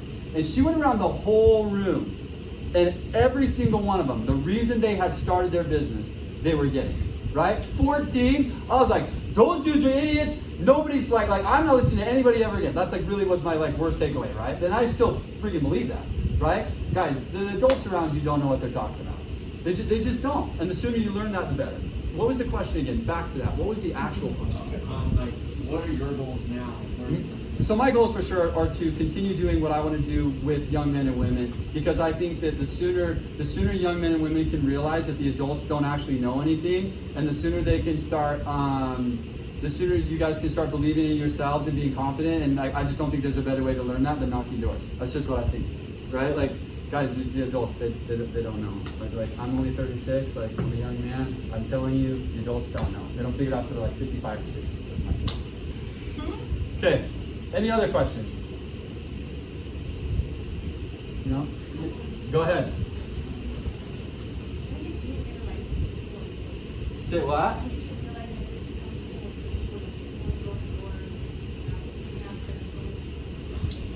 When did you realize that this company was When did I realize that like Brio Energy was for me? Yeah. Okay, so there's a stat, right? There's a stat that in door knocking, your income increases on average by $3 an hour every month, right? So let's say you're just hot garbage at door knocking, right? Like at the beginning, you're making $8 an hour. Let's say what your commission scale would be is $8 an hour. You're so hot garbage at it, right? You can literally count on the next month making 11, the next month making 14, the next month making 17. Like there's just not another job.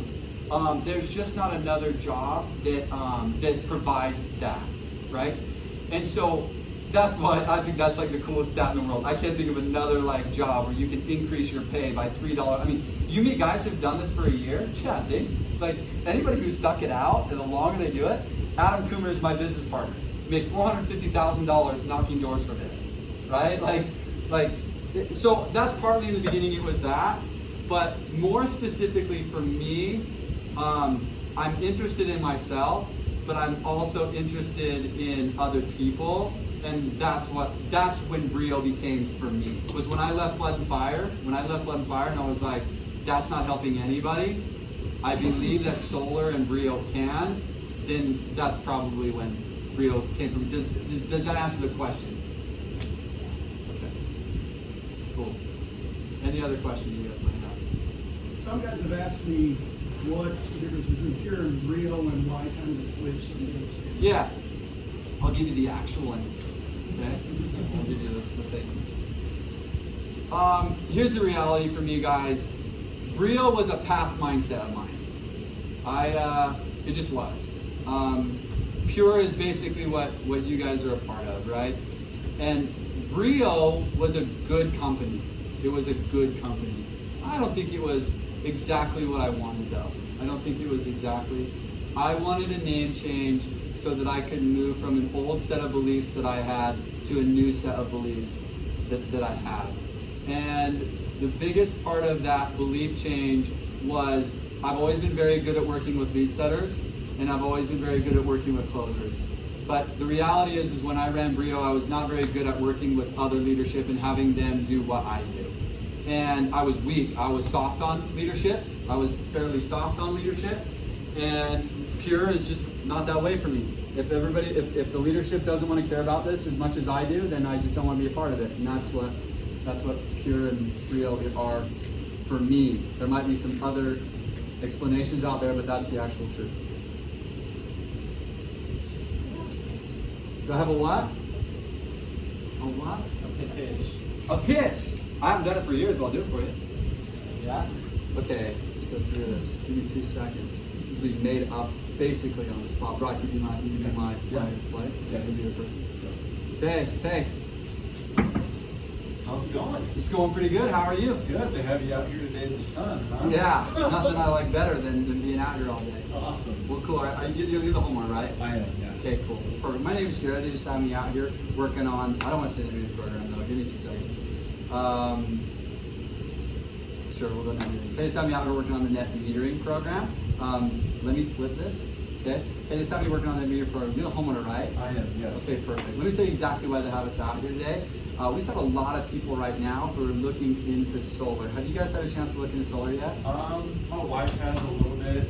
We have a few neighbors that have solar panels, but we've never gone past that. Never really had someone come in and Right. get your proposal and that kind of stuff? Nothing, no. Okay, cool. So the reason they have me out here is we have a lot of people who are looking into solar. And one of the biggest reasons they're looking into solar right now is during like the summer months, during like fall and winter, their bills are pretty manageable. But during the summer months, their bills are a lot more expensive. Have you guys experienced that at all? Right now we're experiencing that. You experience that right now here in the middle of the summer? Quite a bit. Cool. So that's kind of why they have us out here. There's a lot of people looking into solar because the way solar works, it produces most of its power during the summertime. So that problem of having higher summer bills is just something that people who have solar don't have to deal with anymore. So there's a lot of people looking at it. Does that make sense? Yeah, for sure. Okay, cool. Another big reason they have us out here right now is a lot of people have noticed that even though they're buying like more energy efficient refrigerators and washers and dryers and other like items like that, their bills are just continuing to increase. Have you guys experienced that at all? Yeah, we just bought this home, and so we just filled it with all the brand new stuff. Yeah, good. Yeah, so they just noticed even though they're doing these things, they're still just seeing an increase in their power bill. So a lot of people are just looking into solar right now. Because with the way solar works, the rates are fixed, and so you don't have that year-over-year rate increase. Does that make sense? It does, yes. Okay, cool. So again, so my job's actually pretty simple. My job's pretty simple. For solar works really well for a lot of people, but doesn't really work well for everybody. And so it's just my job to make sure that everybody here in the area gets the information that's specific to their home, so that they would know whether it would work or not. We're just going to be out here the next couple days getting people that information. If we were able to get the information to you, which day would work better for you, tonight or tomorrow? Ooh, tonight's a little too soon. Tomorrow would probably be best. Tomorrow would be all right? Yeah. Cool. It'd be something like that, guys. Like, I don't know that that's exactly what I would use. I like, in Utah at least, I like just asking them if they hadn't. I think the two things that you probably want to hear me do, like, that was the easiest customer in the history of the world. You guys may not run into that one very often, but give me hey, you're the homeowner, right? Yeah, I'm not interested, right? Okay. Let's go through that real quick. Okay. Hey, so my name is Jared. This had me out here. This had me working out on the Rocky Mountains Net Metering program. Are you the homeowner? You're the homeowner, right? I am, yes. Okay, perfect. And you're not interested? I'm not really interested. Thanks for your time. Yeah, no big deal. So here's the thing for me. I'm really not here to sell you anything. I just get credit for explaining what's going on in the neighborhood. There's been a few changes with solar and the way it works in the net metering program. It just takes me a few minutes to just explain what that is real quick. Does that sound fair? Sounds fair. Guys, if you guys can do that, like, confidently, 80-85% of your people will at least let you continue. And if you're brand new, try that. Say that. I would, right? Hey, I totally understand you guys are just, I'm really not here to say anything. Today's my first day. Today's just part of my first week. I just want to get my pitch out, so I can practice. It just takes me a few minutes. Does that sound fair? Yes. Guys, you'll say yes to that, right? Now, if you do that, your pay cycles have to be really good. If your pay cycles are not really good, you will not set leads, right? So the second he's told me he's not interested, now I have to be that much better about the way I go through. Hey, so one of the big reasons they have us out here right now, and hey, appreciate you taking the time to listen to me, but one of the big reasons they have us out here right now, is a lot of people in the area have noticed that during winter and spring, those months, their bills are pretty low, but during the summertime, their bills are a lot more expensive. Have you guys experienced that at all? Yeah. And if he is that quickly, like, yeah, we have, like, hey guys, that's easy. He's probably not going to give that to me. He's probably going to be like, yeah, I would notice a little, right? He's still going to be ornery with me a little bit. And so, cool. So that's just a big reason why a lot of people, I will literally go pain cycle by pain cycle till he's like, yeah, hey, like until he's nice to me. I'm not going to close if he's not nice. So I would have done rates are increasing. I would have maybe done, this one too. I would have said, hey, so one of the reasons a lot of people are looking into solar, well first, this home you guys have right now, before you own this home, have you guys ever rented a home? One in college. College, you Yeah, guys last time rented? rented, yeah. Cool. What was the big reason that you guys decided that buying a home was like the best decision for you guys? We just wanted to own it, to have equity in the home. Yeah. For the time that we would be living in there. Yeah, that totally makes sense. So that's another really big reason why so many people are looking into solar right now, is because solar really works the same way. Like before, you were renting a home and you were paying rent, and that money, you were never going to see it again, right?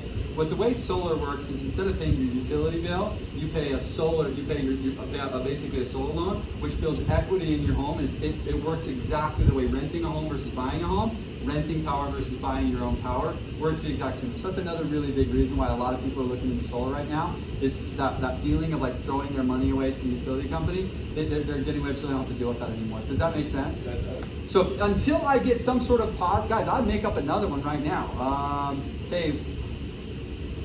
Hey, one of the other reasons that a lot of people have been looking into solar right now is, I don't know if you know this, but the price of power in California 10 years ago is the exact same price our power is here in Utah today.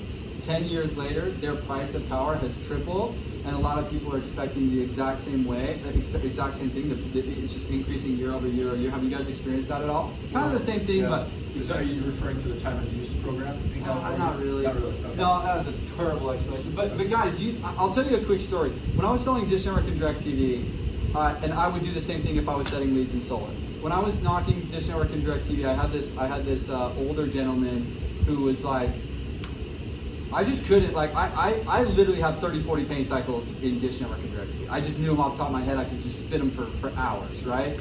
And this guy, I go through the main ones, like DVR doesn't work on all TVs. He's like, yeah, I don't really care. I go through like I just keep going because I'm like, this guy's not gonna buy it all.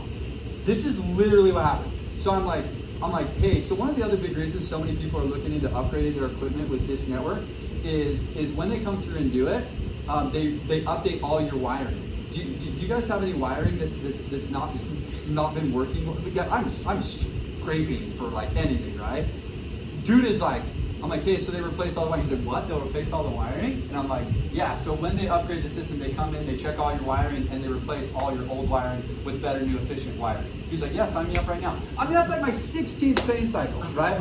Like he's no interest at all. The first 14 or whatever. Yeah, sure, whatever, I don't, yeah. Okay, yeah, I know, whatever. Wait, new wiring? I'm like, I said 14 things better than new wiring, you know?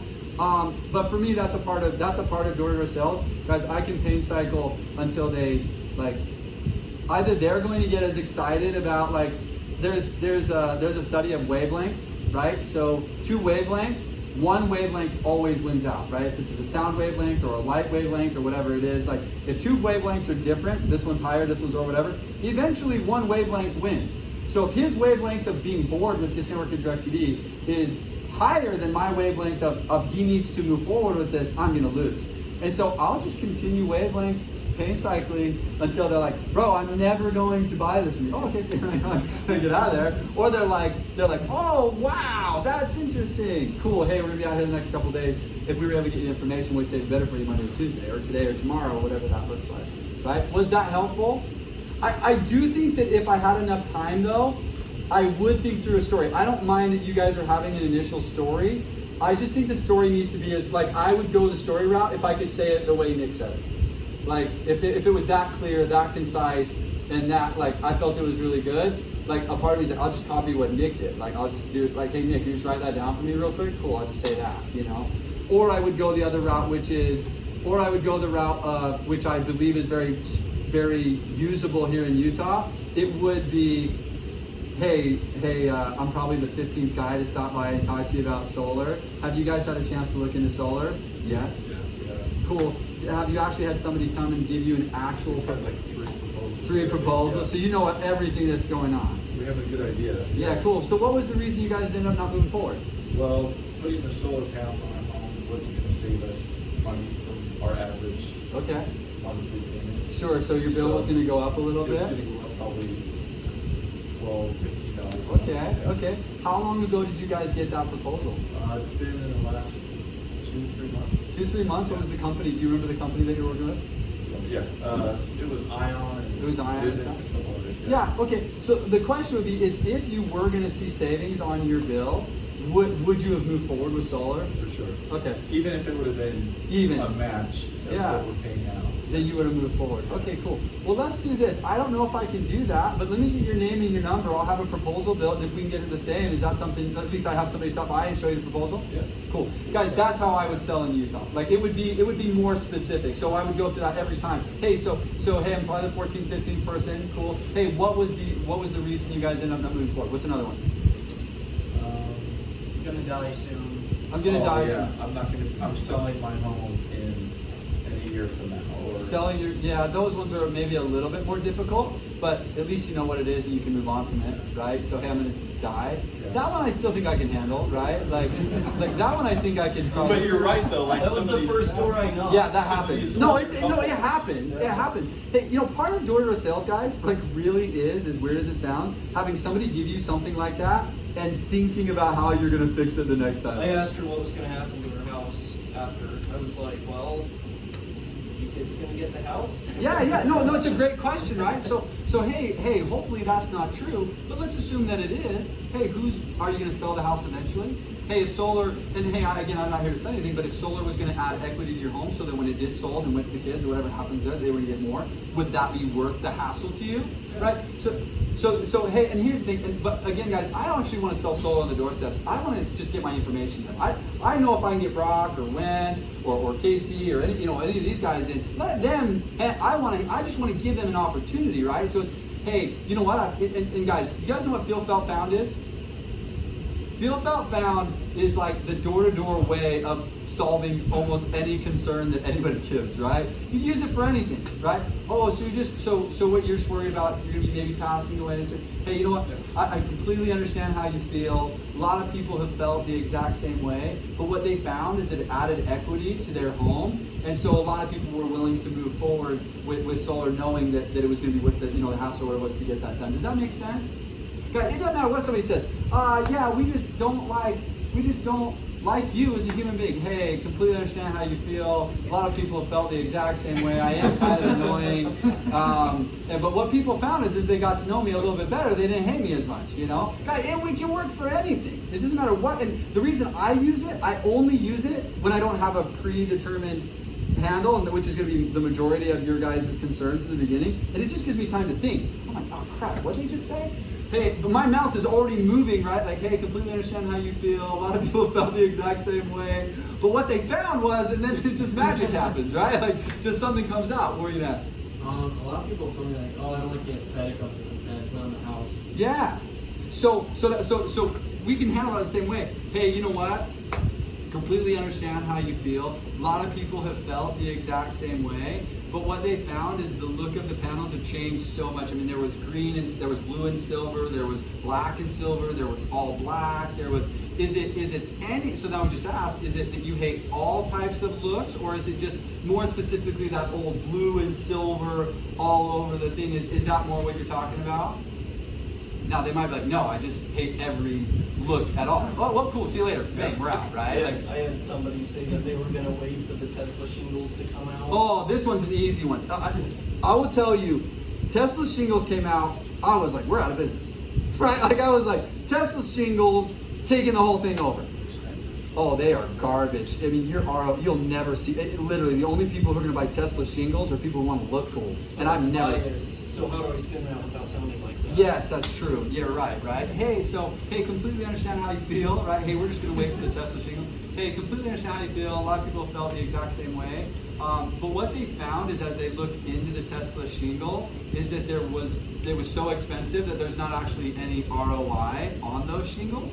And one of the other concerns you might have is and I might just ask a follow-up question. So are you more concerned about the Tesla shingle itself, or are you more thinking, hey, the technology is going to get better over the next 20 years, better and cheaper? Is it more about the Tesla shingle, or is it more about technology getting better and better? Which would be more the concern for you with solar? I think typically it's more that people like Tesla because it's Tesla. Sure. You know what I mean? Sure. Sure. So the way I might handle that is hey, I again completely understand that. Let me ask this: have you ever had somebody just come by and give you a proposal that was specific to your home? Well, no. Okay. So maybe what we could do, and again, I'm not here to sell anything. I just want to make sure that everybody gets the information.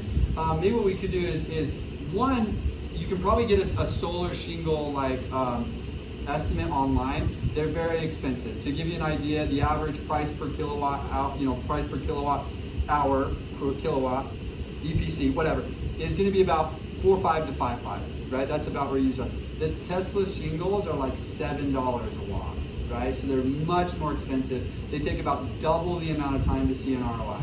The other reason that I might be, and I'm not trying to come off pushy, I just want to help in any way I can, but one reason that I'm also maybe pushing this a little bit is the tax credits are starting to dwindle every year. Right. And so if you guys decide to do it, great. If you guys don't, but what I want to do is at least get you a proposal that would help you understand whether solar might be a good fit for you or not. And if not, that's okay too, but I just want to give information. Does that sound fair?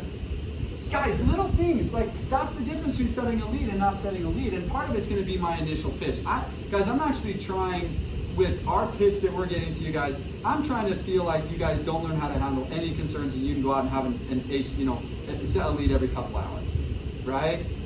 If you want to be a professional, you will be able to handle concerns as calmly as I can and as professionals can. And that is the difference between an HPP of 2 and an HPP of 35 minutes. There are guys in our industry who set a lead every 30 minutes. They're out there. They mostly turn into closers, and they only go out for an hour a day and set themselves 3 leads, and then they close a deal or 2 at night, right? Like that's what our industry is. They just convert. And so if that conversion happens for you guys as well, that's great. That's awesome for everybody. But that's what it means to be a professional. That's what it means to think about it all day. That's what it means. Like there's not a concern that I don't want to be able to handle when I'm out on the doors. Go ahead. Say it does happen, you're talking to somebody and whatever concern they may have, Let me know. What do you? Yeah, you just go, yeah, I don't know. You leave, and then and then as you walk away, you're like, okay, how am I going to handle that the next? It's going to happen every time, right? Especially in the beginning. Like now, I'm just really good at BSing it, right? Now I'm just really good at oh yeah, I completely understand how you feel. I'm in my head, what am I going to say right now? I don't even know. Sometimes I'm like, and what they found is, I have no clue what they found. I'm like, yeah, that's a good concern.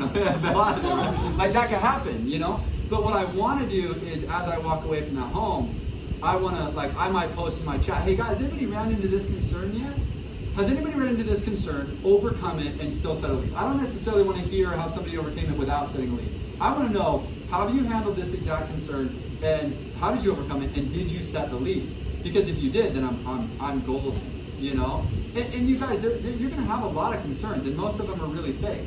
You're going to get all the way to the end of your pitch, and they're going to be like, yeah, it's just too expensive. Even though you just spent the last 5 minutes explaining that there's no cost, right? It's still going to happen. Yeah, and all you do is the same thing. If you get confrontational, you won't set the lead. So you just do feel how bad. Oh, yeah, too expensive. In your head, you're like, that's the dumbest thing I've ever heard. But your mouth says, hey, completely understand how you feel.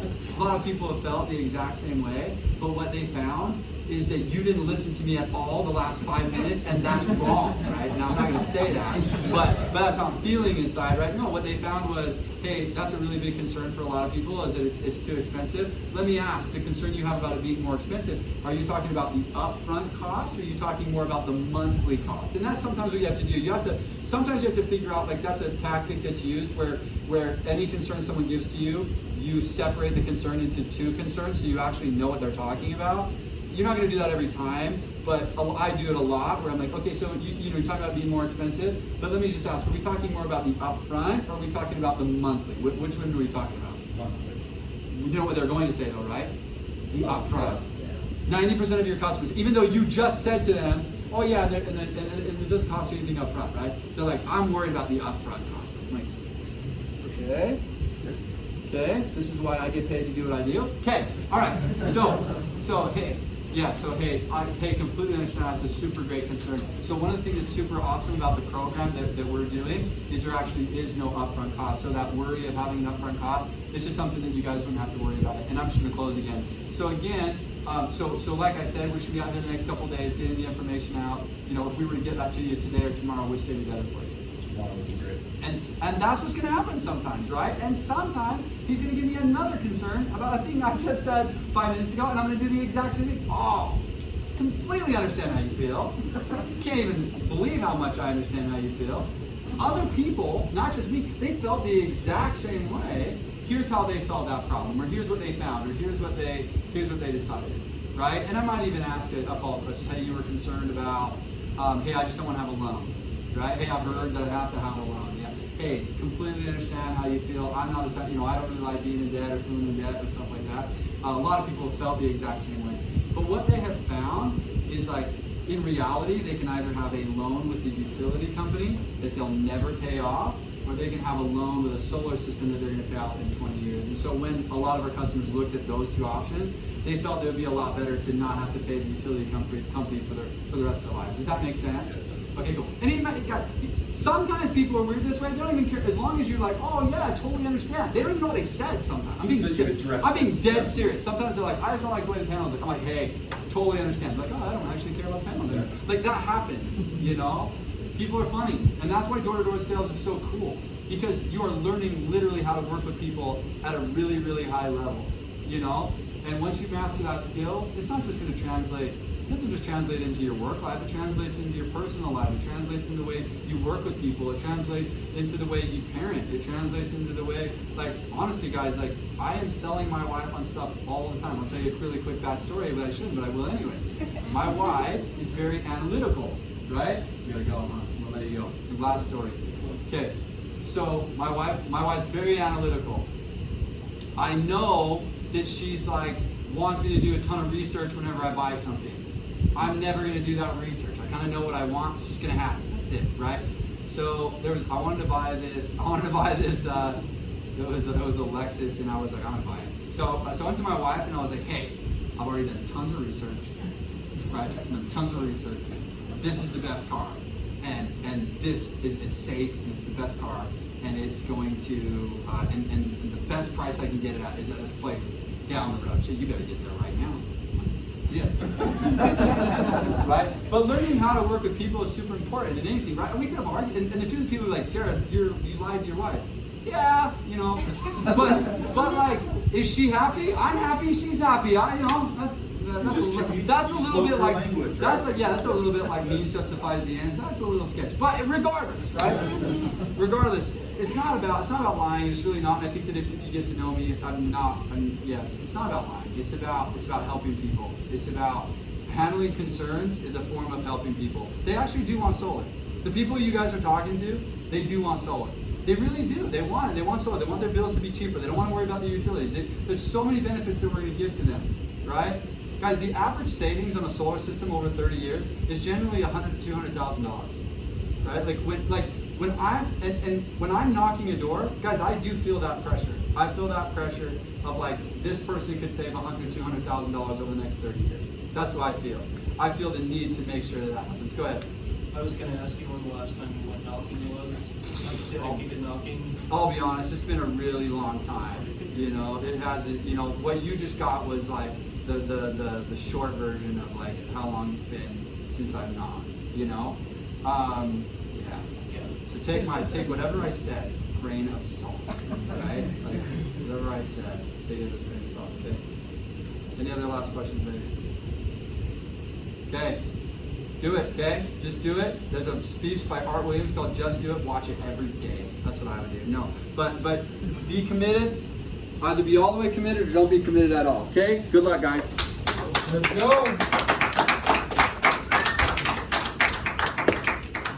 Okay.